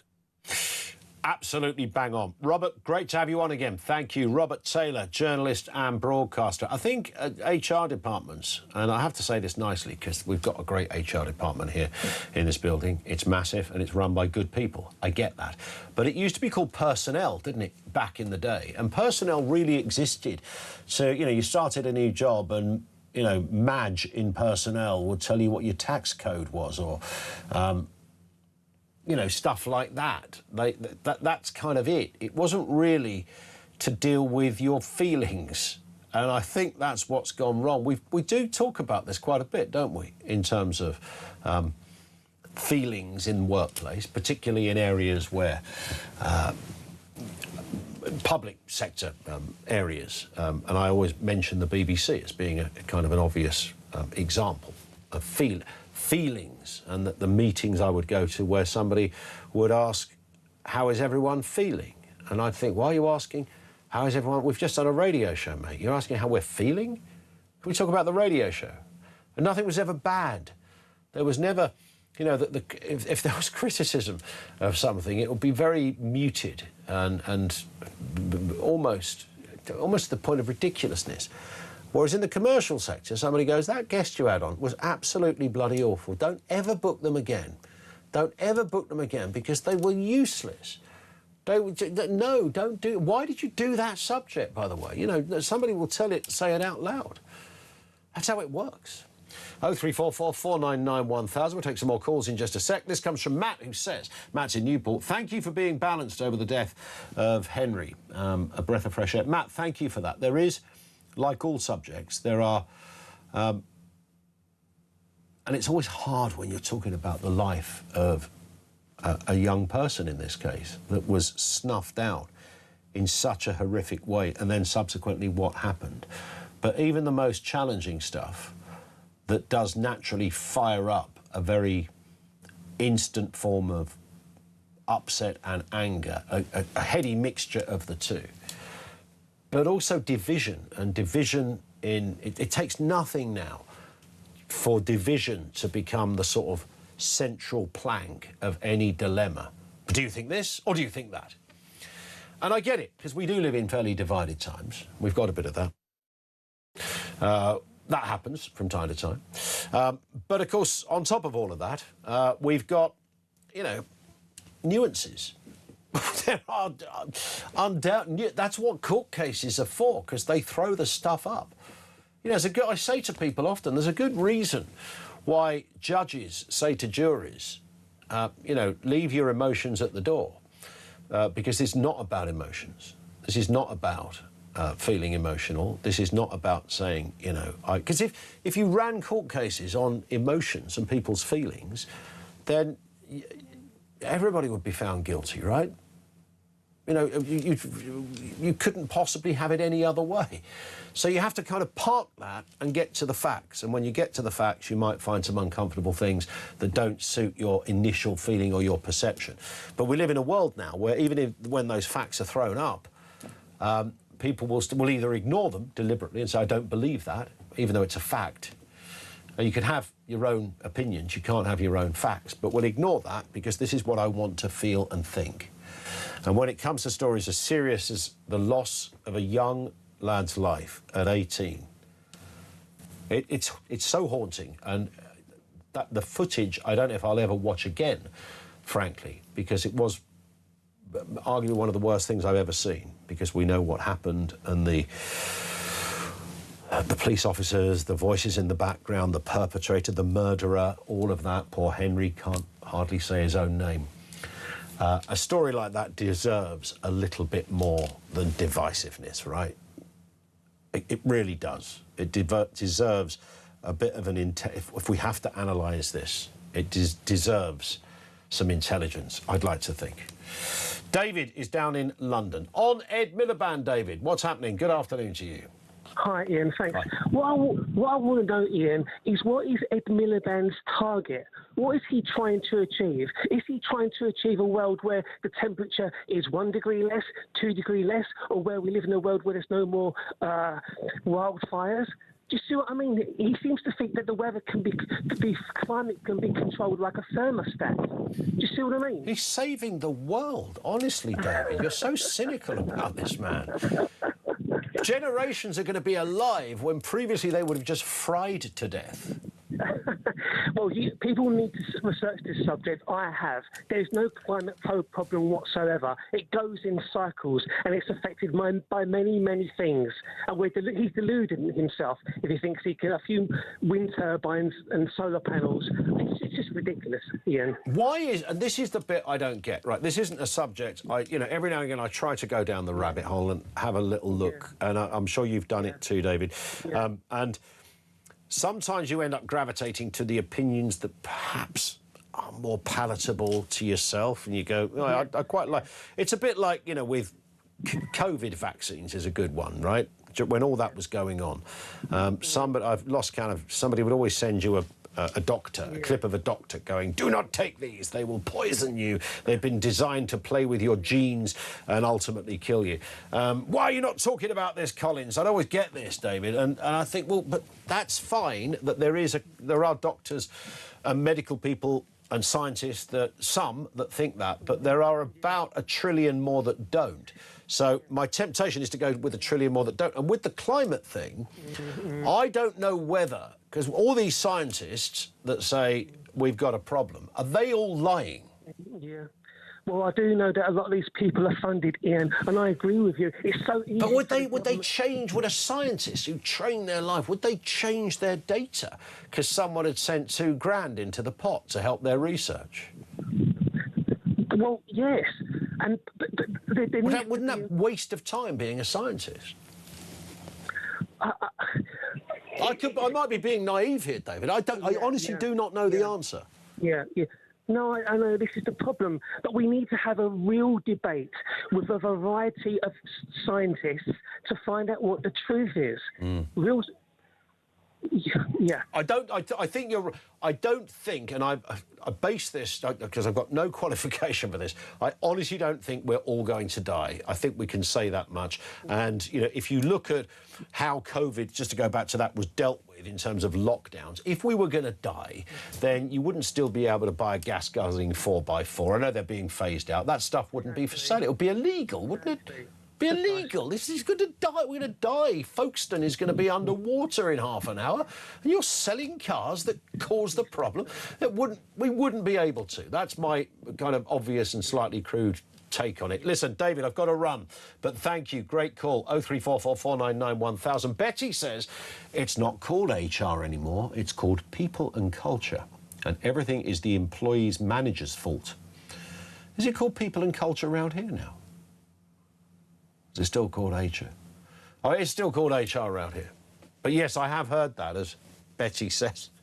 People and culture. Peter and culture. Really?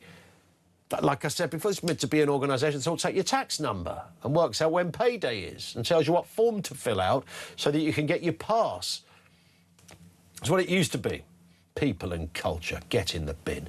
0344 499 1000. This is Talk.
And when you hear Henry's faltering voice, losing its tone, losing its volume as his life ebbs away, you're not going to say, I don't think so, mate.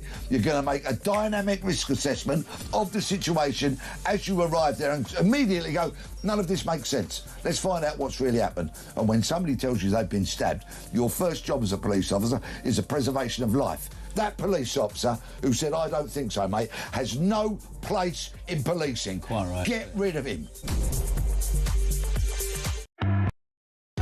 Across the UK, on DAB+, on your smart speaker, on your smart TV, and on your side. This is Talk. Becca says, my daughter started to be a vegetarian. She came home from school and told me she'd had bolognese pasta pot for lunch. I said, I thought you were a vegetarian. She said, oh, yeah, I forgot. That's such a great kid or teen thing. I don't know what age Becca's daughter is, but that is exactly I can see my son saying that as well. Vegetarian? Oh, yeah. Oh, no, we're not doing that anymore. He's full of those moments. 0344 499 1000. We'll talk to Tim in Hartlepool in just a second, who's got the climate issue sorted for us. Or at least I hope so. Voice of Doom. It's the mystery voice. It's political. It's day 7. Oh, it is 8. It's day 8. Day 8 of the voice. So you're looking for somebody who's a politician or heavily linked to the world of politics.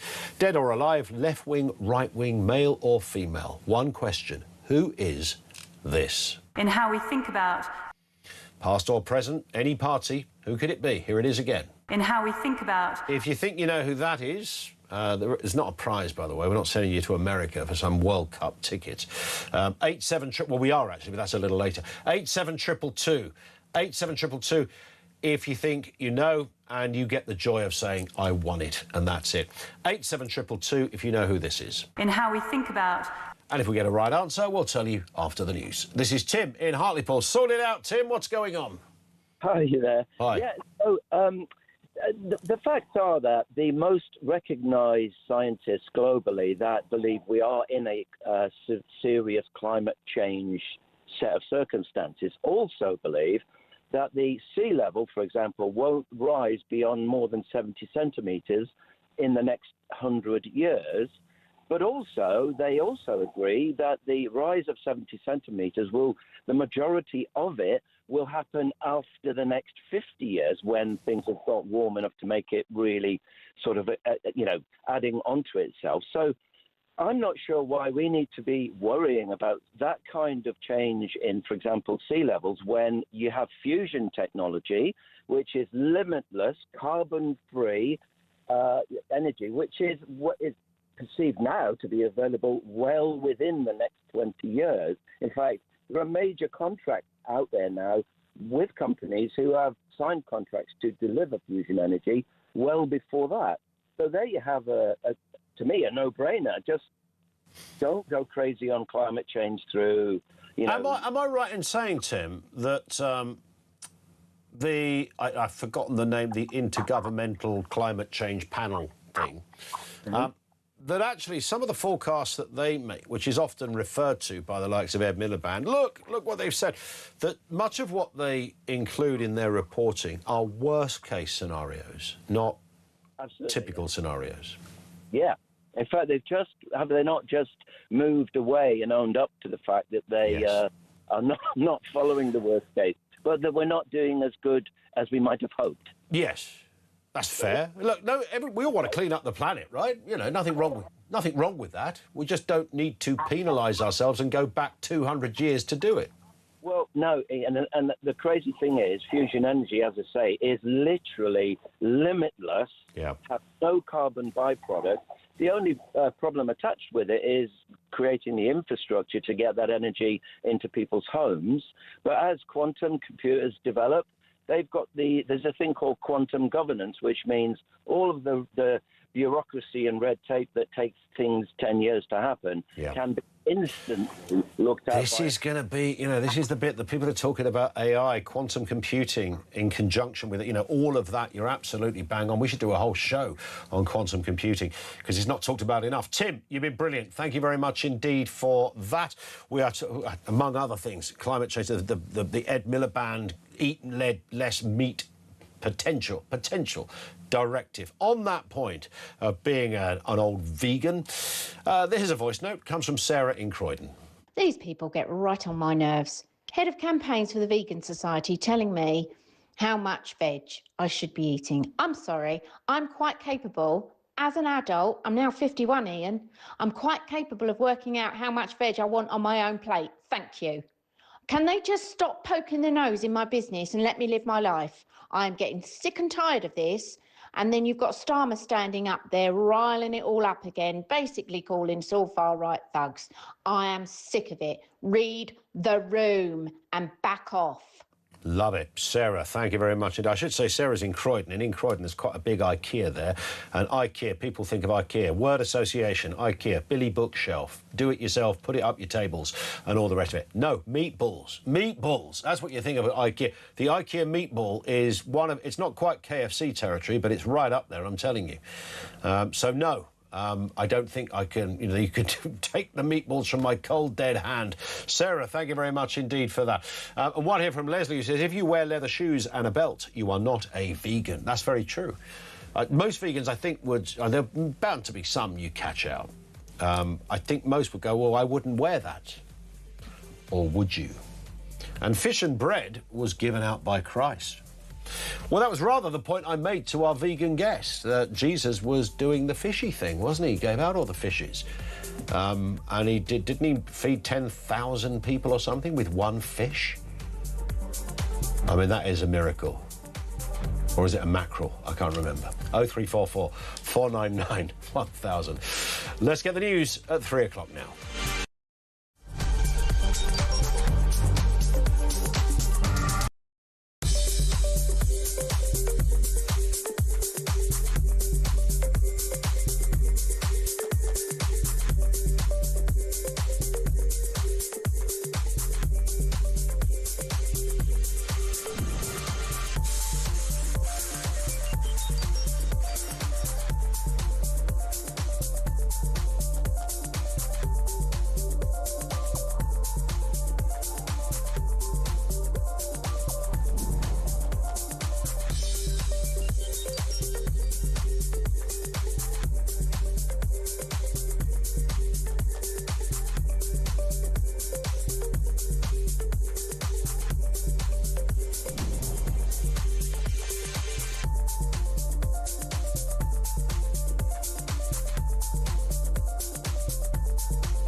Across the UK, on DAB+, on your smart speaker, on your smart TV, and on your side.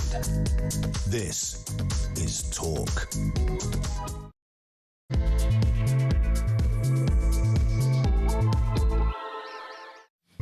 Yeah, Yeah, good afternoon. Welcome back. Home of Common Sense. So, Nigel Farage has called on Keir Starmer to end, quote, two-tier policing amid a row over the murder of Henry Novak. It follows protests last night in Southampton. 11 police officers were injured in the demonstration over the police handling of the murder. We'll have more on that. We'll talk to Damien Green as well in a couple of moments. He is, of course, former policing minister, among other things. Also, Ed Miliband has backed plans that could see Britons eating less meat as part of Labour's push to net zero. The Energy Secretary has signed a legally binding target to cut greenhouse gas emissions by 87% by the early 2040s. Are you prepared to ditch your bacon sandwich or your sausage bap in order to save the planet? More on that. And Michelle Obama. Yeah, remember her. She said young people must learn to endure bad bosses if they want to become leaders themselves. She was speaking on a podcast. The former First Lady said younger generations need to learn to be more resilient. The Obamas speaking common sense. What about that? Thoughts on that one as well. Everything you need to know. We'll bring you all the breaking news right here on Talk. 0344 499 1000. Let's go back to the story that has really sown a thread for the last 3 days on the programme, and so it should do for many, many reasons. More than 1,000 protesters gathered in Southampton last night following the murder and the police treatment of the teenager Henry Novak. Hampshire police said 11 officers and a police dog were injured during clashes, with bins, flares and cans being thrown at police. I can't breathe! I can't breathe! I can't breathe! I can't breathe! I can't breathe! Off our streets! Racist police! Off our streets! Well, there was kind of two-tier protesting maybe going on there. Keir Starmer certainly was not happy about it. He condemned the violence earlier today at PMQs. Mr. Speaker, Henry Novak's family have shown extraordinary dignity after their son's life was stolen in appalling circumstances. He was clearly a kind and thoughtful and much-loved young man. There are serious questions to answer, including how accusations of racism informed police thinking, and we're supporting the IOPC to get to the bottom of what happened. But no matter the pain we feel, there is no justification for more violence and disorder. Yeah. The attacks directed towards police officers in Southampton last night were disgraceful and completely unacceptable. Yeah. This is a time for serious work, not rage. Yeah. And let me be clear, we will ensure anyone found engaging in disorder meets the full force of the law, as we have done before. Keir Starmer speaking a little earlier. Let's speak with Damien Green, former Deputy Prime Minister, former Cabinet Minister and, of course, former Policing Minister. Damien, good to see you. Good afternoon, Ian. Let's just start with the protest thing. I mean, never an easy job for a government to have a response to a protest. The last thing a government ever wants is any kind of public disquiet en masse, so I can understand that. Would it be fair to say, though, that like so many protests, there is always a mischievous element, whether they're kind of typically left-wing protests or right-wing protests? There's always that group that would rather be there throwing stuff with a can of Stella in one hand and some sort of projectile in the other. But then there's everybody else who are there for good and understandable reasons. Only up to a point. I think it is imperative on anyone who believes in democratic politics and discourse to condemn people who assemble on the streets and throw things at policemen and try and injure police officers who are trying to keep the peace. So I think that we can be pretty unequivocal about that. And, I would therefore condemn last night's demonstration in Southampton the way I would condemn some of the, for instance, pro-Palestinian demonstrations which lead to violence and which people go on them, particularly these days, knowing that they're likely to lead to violence. And I suspect the same was true in Southampton last night. So sensible people will keep away from that. There are other ways to protest. Clearly, huge things went isn't that wrong. just an argument to just ban protests then, Damien? If they are inevitably going to be a violent contingent, what if it's only 5%? What about the other 95% who might be very peaceful? Well, Because I don't think it's inevitable, and there shouldn't inevitably be a 5%. A well-organised, leaders of demonstrations can say this is going to be completely peaceful, and if they see, you can tell people coming along to cause trouble. Then, if you wanted to, and you were the leading people in that demonstration, you could try harder than I suspect happens at many of these demonstrations that turn violent. They could stop it. So I don't think it's fair to draw that distinction. And particularly in this case I don't agree with Keir Starmer about much at all, but he's right when he says that Henry Novak's family, who are the people suffering most in this dreadful situation, have urged everyone to sort of lower the temperature and keep it calm in his memory. So I think politicians, all people demonstrating on the streets who are trying to raise the temperature, are showing disrespect to his family. And I think in the circumstances, that's a very, very bad piece of behaviour. It's understandable that there is anger, though, Damien. Would that be fair? Yes, his father did stand on the steps outside Southampton Crown Court in a very dignified and extraordinary dignified and some would say brave in this context of what had happened to his son, and spoke about peace and not division, and this wasn't about Sikhism or religion, this was about a murder, and wanted it left at that. It is only reasonable, however, that given the high-profile nature of this, others will extrapolate their own feelings about what had happened. We've seen body cam footage, and therefore we can't stop a wider debate on this. We can't stop questions about policing. We can't stop politicians raising those questions. No, I mean, and it's the way you raise them. I mean, responsible politicians know how powerful language can be. If they appear to be encouraging violence, then they are being irresponsible. And any intelligent politician knows that that's what may happen. It is perfectly reasonable for there to be concern and anger, and it's how you channel that constructively that, frankly, is the best thing we can do in the memory of this poor young man who was so brutally killed. And I do think there are significant changes that are needed. There's action. I think particularly, I would want to be hearing more from the National Police Chiefs Council, because they wrote the guidance, which on the surface looks as though it has misled some police officers into policing that is patently not adequate. And it's the senior officers who are responsible for that guidance who I think should be explaining to the public, A, why they put that guidance out in the first place, and B, what are they going to do to change it? I was intrigued by this because, we're obviously referring to the same thing here where, essentially that the NPCC have said, not even in cloaked language, but overtly said, some people will be treated different to others, and talking about the equality of outcomes and troubling language such as that. This was apparently, Damien, written in March 2025. I thought that certainly the arguments around this problem, in inverted commas, with policing predated that. I seem to remember you guys coming up against some of these sort of arguments about, why is it that, and certainly later on, grooming gangs, for example, was often considered to be this in action.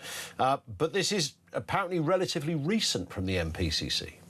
This specific piece of guidance was written by, as you say, the NPCC, the National Police Chiefs Council, in 2025, and under its current leader is Gavin Stevens, and I think this guidance is clearly inadequate, and I always feel, as you say, I was police minister for a couple of years, more than 10 years ago now, and my overall thought from that was that I came away with much more sympathy with coppers on the ground facing difficult, potentially violent situations, and perhaps less sympathy for those further up the hierarchy than when I started that job. But there was a terrible error made by the police officers on the spot at the point of Henry Novak's murder. I think there's no doubt about that. But what we can change now is that guidance, and what we should change now is that guidance, so that straightforwardly everyone is treated the same. I agree very much with the points made by Chris Philp, the Shadow Home Secretary, who said that there isn't room for this kind of nuanced policing. I can see why they got there. It dates back to the Macpherson report and another terrible murder of a young man, Stephen Lawrence, where, if you remember, the Macpherson report said the police were institutionally racist, a phrase I've never quite understood, because I think people are racists, not institutions. And it was certainly the case. There were some racist police officers. They need to be got rid of. You need a culture that stops that happening, absolutely. But I think over time that has gone too far, and the 2025 guidance from the NPCC has clearly left the police exposed to the accusations that they will treat different people in a different way in the same circumstances, and that's wrong. You said a second ago you don't often agree with Keir Starmer. I'm sure you don't often agree with Nigel Farage, but one would assume on this you do. He used that phrase two-tier policing, which I know politicians tend to resist. It sounds to some an area you don't want to look at, but you've just outlined and quoted and cited the NPCC words written in March 2025, which do essentially add up to a form of two-tier policing. Well, I think two-tier policing is too simple a phrase, and I don't agree with Nigel Farage very specifically, where he put out this statement saying, this must be greeted with rage. He knew perfectly well that people would be organising demonstrations, and he is therefore effectively given cover to those people we were talking about earlier, who like to go out on the streets and throw things at police officers, and no responsible politician would do that. And I watched Prime Minister's Questions today. He had a question at Prime Minister's Questions, and frankly, the least he could have done then was say something like, I condemn violence against police officers. And he couldn't even bring himself to do that. And that, I think, is shameful. Well, let's, Damien, have a listen to the very point I think that you are alluding to. PMQs from earlier today. If the public lose trust in being treated fairly by the police, can he take some action, end this divisive practice of two-tier policing, and make sure that all British citizens are treated the same? Mr. Speaker, I don't believe there's two-tier policing in this country. I'm really shocked that he pretends to have respect for Henry's family and then acts in this way. Grieving family have asked us not to respond in the way that the Leader of Reform has responded. They've asked us not to. My response, and the response of others, to be fair, has been focused on the lessons to be learned so we can deliver justice. His response has been to appeal for rage. Rage. That's his response to a father who's lost his son, and ask for that not to happen. Exploiting this tragedy to create grievance and division would be wrong in any circumstances, but to do it when the family are expressly saying, please don't, is unforgivable. Damien, we've had, and you alluded to that at the very beginning of this interview, that you concurred with the Prime Minister there. Just the point that Nigel Farage made, and you're right, and I could hear one of the MPs saying condemn it as he made that speech. But what the other bit that he said was, as we were just discussing, divisive practices, two-tier policing, and all British citizens should be treated the same. What's wrong with that? Well, I've just said something similar to that. What I think is the only constructive thing we can get out of this terrible, tragic situation is that the police culture improves, and the quickest way to do that is to rewrite that guidance in a way that... I mentioned Chris Philp, the Shadow Home Secretary. He's written an article today, which I agree with every word of, but I know that he has been saying this for a long time now, so it's not new that this police guidance appears to come from another era almost, where the police were only concerned about the fact that there were some, if you like, traditionally racist views inside the police, and absolutely they need to be cut out as well. And they didn't seem to have appreciated the fact that, we live in a complex and in some ways unhappy society now, and that therefore the police's job is more difficult than ever, and therefore the guidance they're given by their senior officers needs to be very, very precise. And it hasn't been, and clearly that can give rise to the problems we've seen. But I return to the point that a responsible politician would at this point be saying, what's the problem? Let's solve that problem. But let's do that without inflaming tensions on the streets. But is there... look, I don't want to dwell too much on Nigel Farage, but he was... it was a key moment at PMQs today, and it has formed a wider debate. Isn't the reality, Damien, and this perhaps goes into other areas, I don't know what happens whether, when you're a member of Parliament or even a former member of Parliament, whether a memo goes around saying, look, it doesn't matter what logic Nigel Farage speaks, you have to fundamentally disagree with him. Because lots of you guys, left or right, do seem to speak from a sort of an anti-Farage hymn sheet, even when he's saying something that might be right. I agree with you on the rage thing, but, he literally talked about, even in your answer, when you said, well, I said the same thing, you are on the same page as Farage when it comes to two-tier policing, but you, Chris Phil, can't for some reason say that. Why is that, Damien? I've known you for a long time. You're a good bloke. Just agree with him. Well, I mean, there would be things we agree about, but I mean, what I disagree with, in part from, as you say, on most things with Nigel Farage. I disagree with the framing that this is about Nigel Farage. This is about Henry Novak. This is about the way the police operate. This is the way the senior police operate. So this is not a being pro or anti-Nigel Farage. This is about being in favour of trying to promote a society where, which we live in a society where there are people with many different backgrounds, many different ethnicities, many different religions, and by and large, Britain is a decent country to live in for people from any tradition, any background, any religion. And I desperately want to hold on to that. And I feel it's slipping away. So I think this is a much more important issue than any one politician. Damien, thank you for your time. Great to have you on again. That's Damien Green. He's the former Deputy Prime Minister. He is, of course, former Policing Minister as well. Your thoughts on what he had to say. 0344 499 1000. This is Talk.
And when you hear Henry's faltering voice, losing its tone, losing its volume, as his life ebbs away, you're not going to say, I don't think so, mate. You're going to make a dynamic risk assessment of the situation as you arrive there and immediately go, none of this makes sense. Let's find out what's really happened. And when somebody tells you they've been stabbed, your first job as a police officer is the preservation of life. That police officer who said, I don't think so, mate, has no place in policing. Quite right. Get rid of him.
Across the UK, on DAB+, on your smart speaker, on your smart TV, and on your side.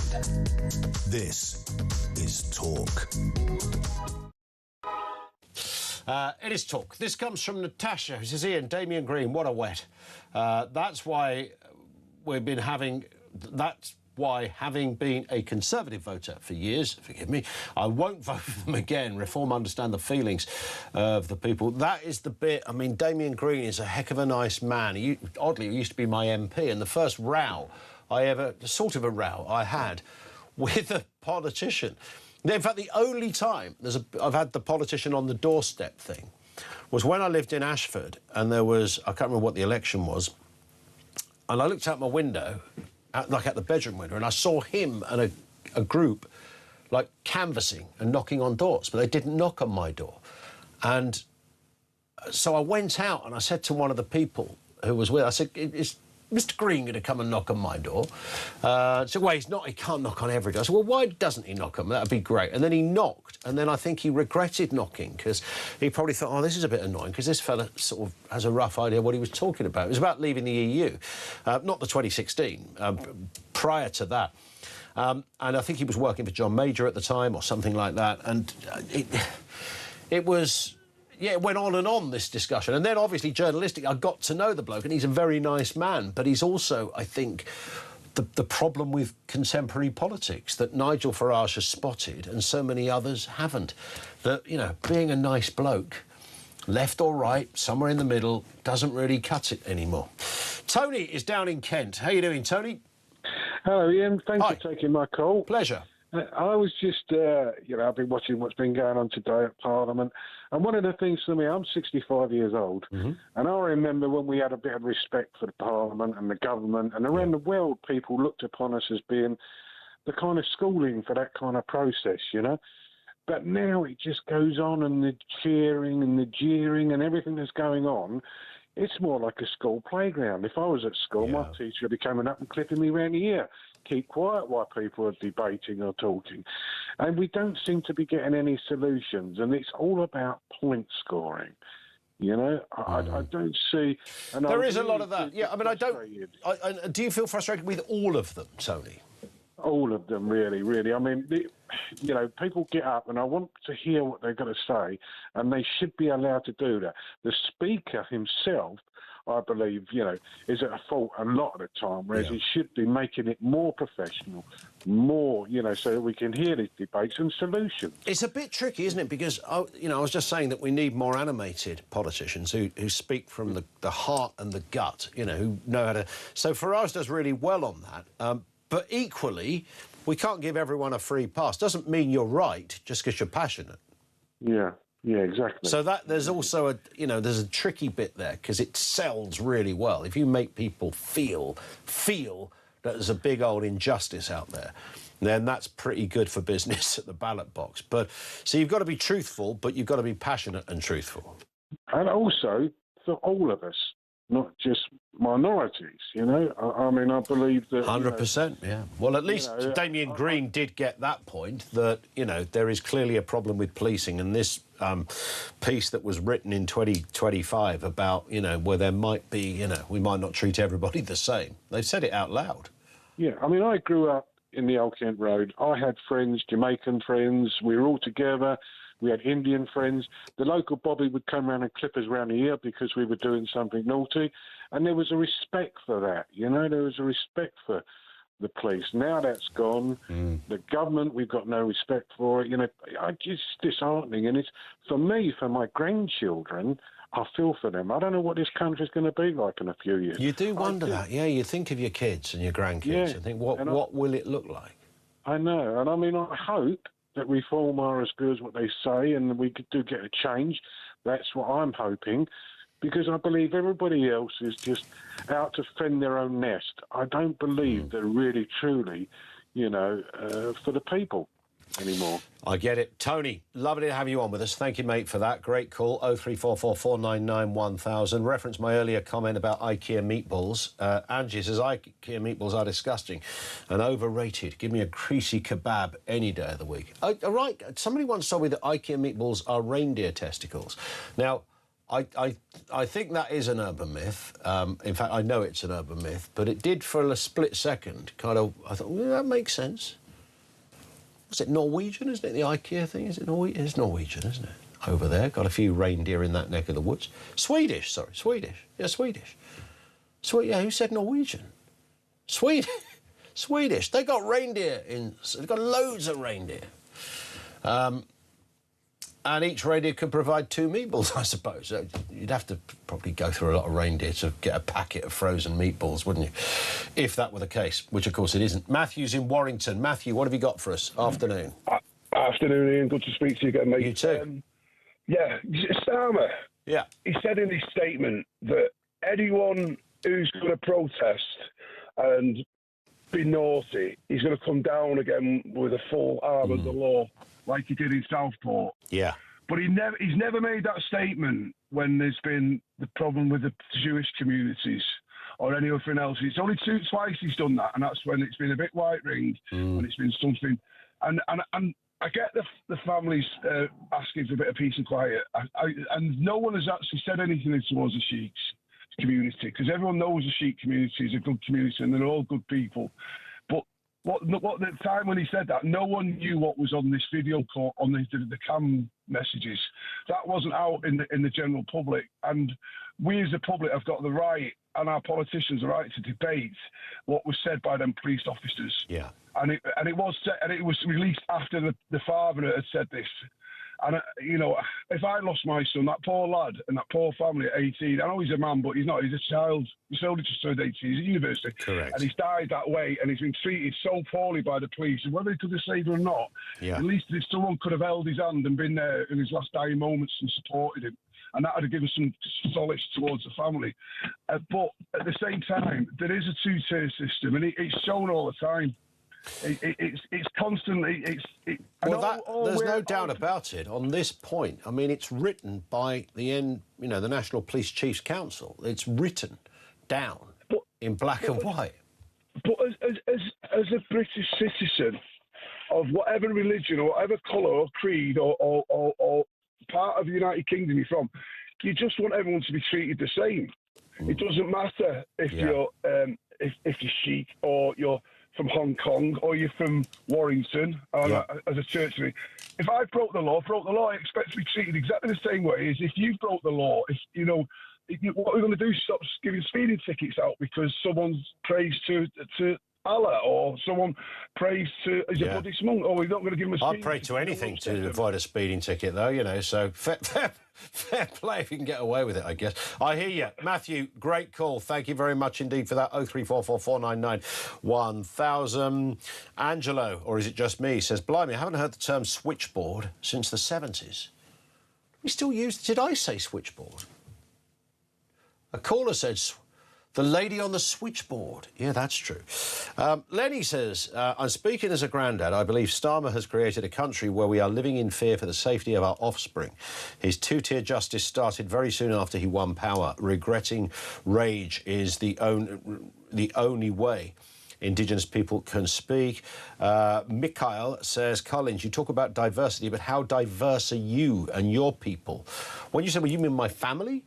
I don't know. I've got some Scottish roots, I've got some Irish. Or how diverse is the team that I work with? Our team is really diverse. We've got a Jew, a Muslim, a Christian, and a Watford supporter. The Watford supporter is the DEI hire. That's all I can say. We're ticking a lot of boxes on this show, I'm telling you. And even he's not going to last, I'm telling you. You know, we had to do it. We thought, you know, how many workplaces have got a Watford supporter working in them? And, you know, we did it with a government initiative.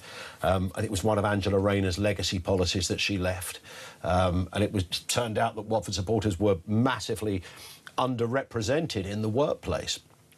There was only across the whole country 750 of them. But then they realised that was actually the total amount of Watford supporters. So actually we got 100% hit right. They're overrepresented. This one from Dan in Gloucester, reference Looney Ed. When we sign up to a legally binding target, who do we sign up to? Great question. Who enforces it? And can't we tell them to stick it? It's very strange. International agreements need to be treated with real caution. Stick some oven gloves on before you look at these things, because these things can be quite toxic, because they sound like, well, what happens? Is there an international team of bailiffs that come round knocking on the leaders' doors? So one will go to number 10. You haven't signed the agreement, or you have, and you've breached it. What the hell happens? Voice of Doom, very quick. Oh, by the way, talking of IKEA, apparently, according to The Independent, in 2008, IKEA was accused of cruelty to animals by selling salami made from reindeer. Is that illegal? I mean, unless you were saying it was made from something else. I mean, I love a reindeer, you know, it's Christmas and stuff, and all the horns and everything. They're brilliant little bits of kit, is your reindeer, but... you know, they are an animal that is also used in the human food chain as well. So we can't get all righteous, can we, about a reindeer when we eat cows and stuff. Voice of Doom. So this is the voice we played you around about 50 minutes ago now. Here it is. In how we think about... It's quite difficult, this one. Have we got a right answer? Well, these are some of the wrong answers. Teresa Villiers, no. Andrea Leadsom. Didn't loads of people say Andrea Leadsom? Like loads. Can we hear it again, Amy? In how we think about... What's that, the kind of rap version of it? It's not Andrea Leadsom. Justine Greening, no. Priti Patel, no. Penny Mordaunt, no. Do you know what's interesting about that? I've got a feeling I might have this wrong. Am I right? So Teresa Villiers, Justine Greening and Penny Mordaunt were all transport secretaries. I know absolutely. Ryan says, give us a minute. Justine Greening was definitely a transport secretary. Teresa Villiers might have been. Penny Mordaunt. Penny Mordaunt was a defence secretary. No, I think I'm making that up about Penny Mordaunt. Teresa wasn't, Penny wasn't. I told you I made it up. One of them was. 1 in 3 is not bad. Priti Patel, she wasn't transport secretary, she was Home Secretary, of course. We haven't got a right answer. It means it rolls over to tomorrow. 25 to 4, this is Talk.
across the UK, on DAB+, on your smart speaker, on your smart TV, and on your side.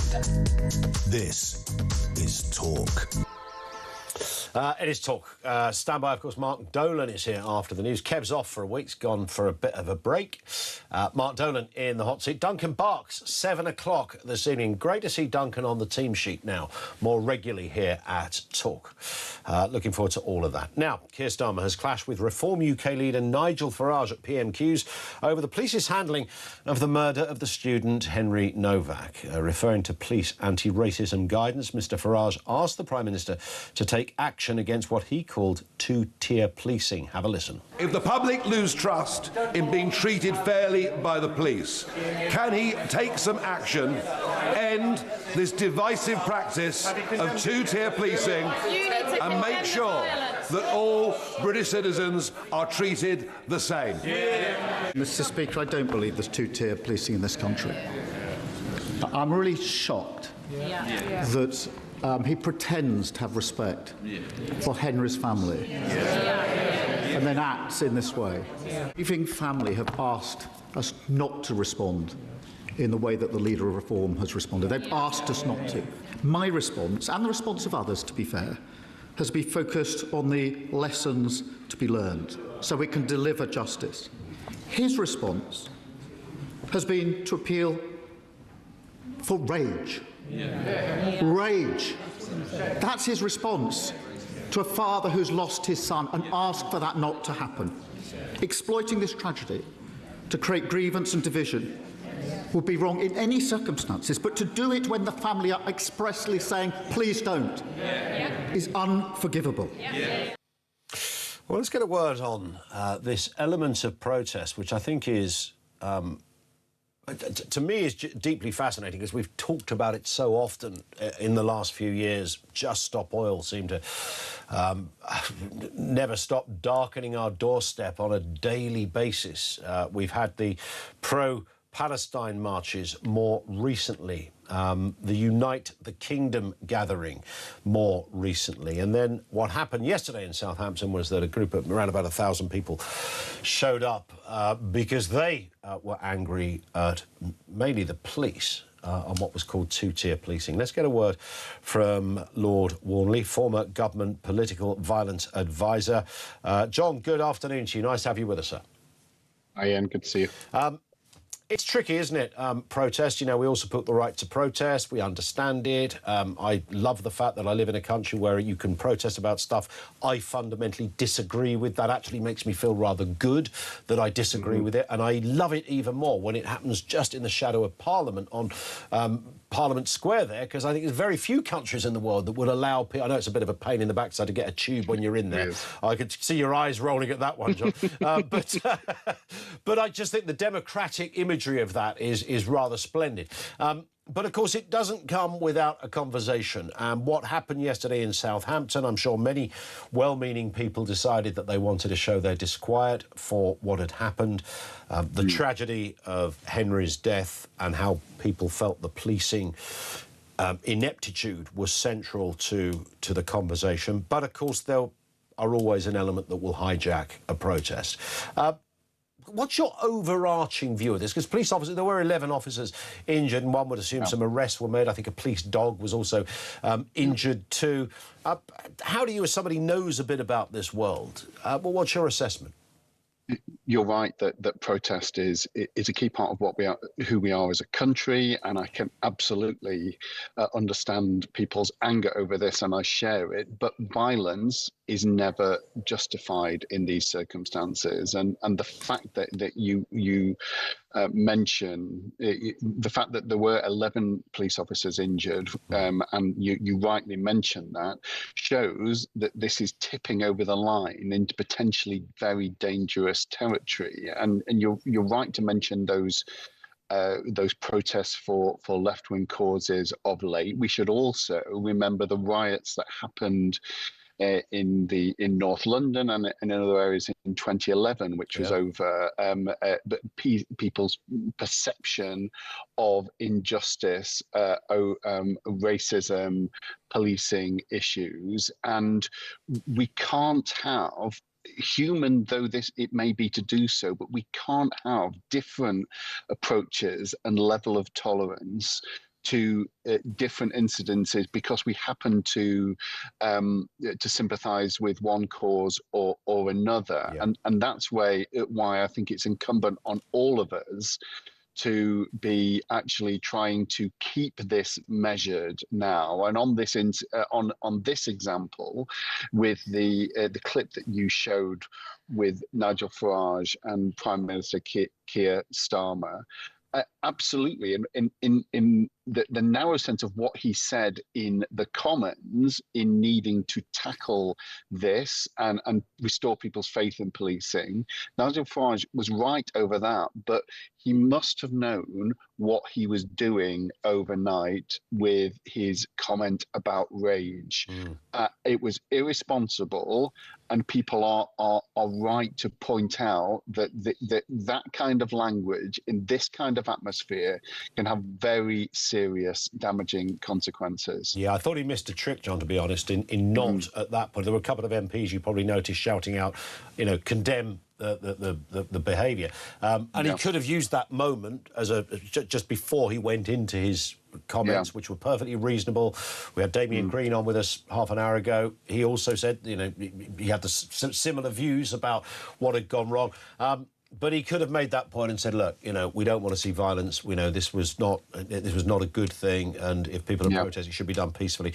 But he didn't, and he talked more about the sort of two-tier element of it. And I suppose certainly with political violence, I was thinking as well of the anti-capitalist. Remember those as well? Yeah. Those, as always, and there's essentially, to coin a phrase, a bunch of hard lefties, and something always kicks off there as well. I think it was the first time I saw sort of kettling in process from the police as well when that was happening. So there's always going to be. Do we ban though protests because of that contingent? I mean, Damien Green suggested that he felt the whole thing was clearly doomed to end like this, and therefore it was perhaps not advisable to have it. But when we start legislating on which marches we like and which protests we don't like, that's the Gordian knot of all political decisions.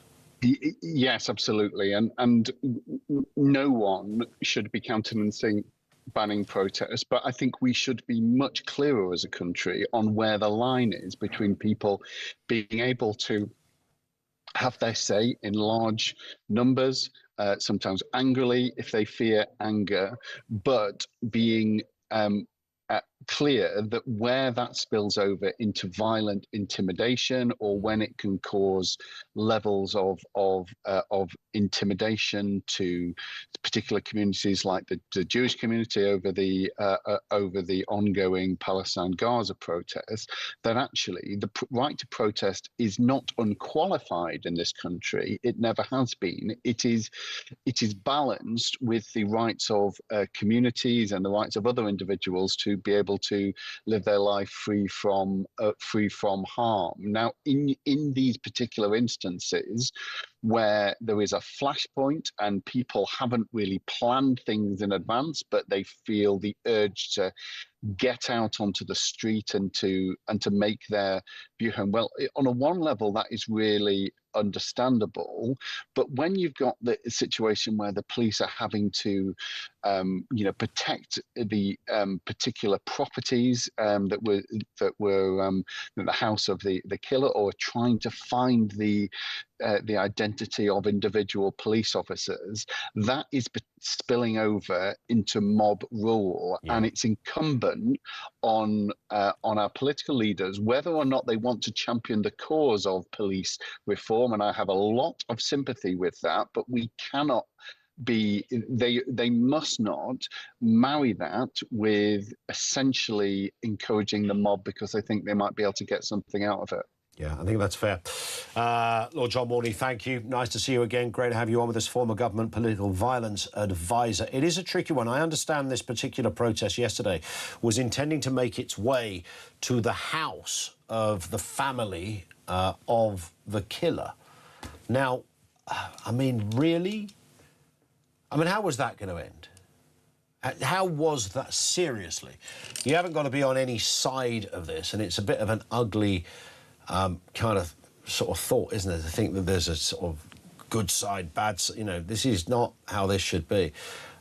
If that had happened, not only do you, and this is where people become stupid, and anyone with a canistella in their hands who was purporting to show their concern and, in some respects, bereavement or respects for the bereaved family and the death of Henry. You don't do that with a tin of beer in your hand, firstly. You don't do it by trying to make your way to the perpetrator's house. Perpetrator's house would have had neighbours, by the way. That could have been real carnage. The question, I suppose, becomes what were the percentage of people that were hell-bent on kicking off? And what were the percentage that were there because they wanted to sort of genuinely make their points known? Are there other ways of doing it? Well, if there was always other ways of doing it, we wouldn't have had the suffragettes, and, you know, people wouldn't have marched in their millions for, or over 1 million, I think it was, the biggest march ever, which was the Stop the War Coalition, led by Galloway years ago, which I'm always reminded was a protest that got the most people ever and was organised without social media. Leaflets. Seriously. 0344 499 1000. We'll have more from you. More comments on the way as well. This is Talk.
And when you hear Henry's faltering voice, losing its tone, losing its volume, as his life ebbs away, you're not going to say, I don't think so, mate. You're going to make a dynamic risk assessment of the situation as you arrive there and immediately go, none of this makes sense. Let's find out what's really happened. And when somebody tells you they've been stabbed, your first job as a police officer is the preservation of life. That police officer who said, I don't think so, mate, has no place in policing. Quite right. Get rid of him.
across the UK.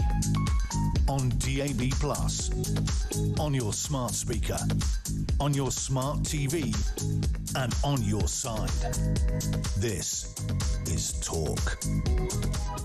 This comes in from Howard, who says, clearly this man has no clue what cold rage is, so I thought I would define it. This is reference Lord Warnley, former government political violence advisor, who says, anyway, Howard says, cold rage is a form of anger that is controlled, restrained, and often expressed without obvious outward emotion. Instead of shouting, crying, or acting impulsively, a person experiencing cold rage may appear calm, detached, or even polite, while feeling intense anger underneath. That's a very good point, isn't it? So Farage has actually been quite misinterpreted in that respect, because cold rage, sort of, you think cold, hard rage. It's cold, it's calculated, it's kind of does almost the very antithesis of what it actually means. Well, you know, full house points to Howard on that interpretation. Thank you. Robert is in Hertfordshire. What have you got for us, Robert? Good afternoon. Yeah, good afternoon, Ian. Right, in no particular order. Yeah. We will never get, justices won't bring Henry back, but in no particular order, the police commissioner, Donna Jones, should resign. She's the police commissioner. I've just looked it up. Okay. She is the police and crime commissioner for Hampshire. For Hampshire, yes. Yes, so she needs to fall on her sword straight away. The 4 police officers involved should be dismissed without pension.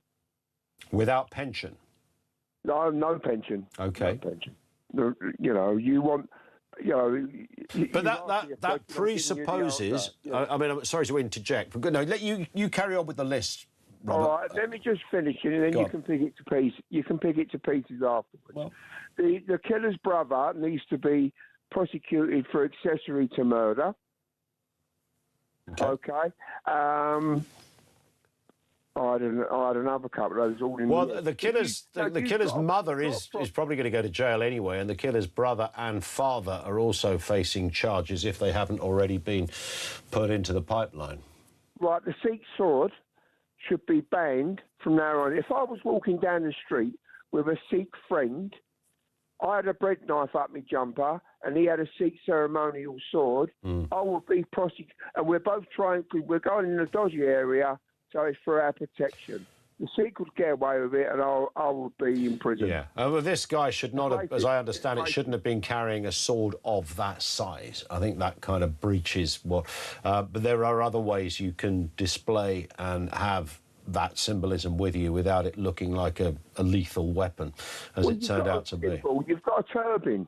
The thing is, it's racism. Sikhs are not allowed, don't have to wear motorcycle helmets. Well, I'm sorry, I don't agree. What's the I've never seen a person on a motorbike with just a turban. Have you? Only when you see a film of them in India, and there's 19. Well, yeah, I mean, some kind of Bollywood movie. I get that, but considering that, is that still the law, that you don't have to wear a helmet if you've got a turban? You know what the real problem is? I'll tell you what the real problem is. We've got a prime minister who don't think there's a problem.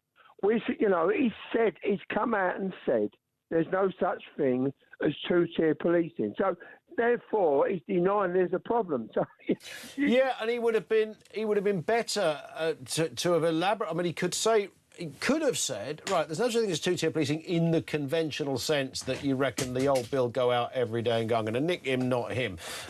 In something as intentional and as blatant as that. But there clearly is a form of 2-tier because it's written in the rule book of the MPCC. Robert, thank you, mate, for that. You get the final word because Mark Dolan is here after the news at 4 o'clock. Mark, good afternoon. Good to see you, Ian. Do you still trust the British police? Because that's what it boils down to. We're in central London, cop cars are flying around, the blue lights, and if they're on their way to you, have they got your back? That is a question that all of our viewers and listeners are asking themselves this afternoon. It's about trust, isn't it? Well, it is about trust, and, clearly, if we're in the goo with a problem, you still ring those 3 numbers, right? You still ring 999 and say, please assist me. And, I've seen the acts of bravery and the kind of job. It's a job nobody would really want. You know lots of cops, don't you? I know a lot of cops.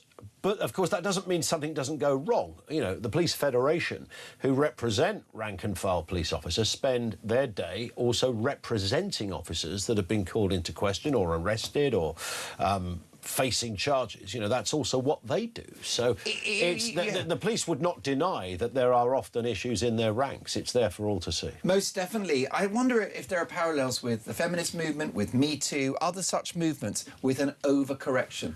Yeah. So post Stephen Lawrence there was a problem, but now we've created a new problem. And I think the progressive left have brought them on this themselves, Ian, because if you're going to have Black Lives Matter, then others are going to want to have White Lives Matter. The minute you create the identity politics, if you make it about skin colour, then about skin colour it will be. Absolutely. And you know, it's very sad to kind of talk in clinical terms about the video, the body-worn video of Henry's last moments. But if you listen to the officer on that, and, you know, you haven't got to be a forensic expert to look at this and say, he clearly got this horribly wrong. But he's not aggressive.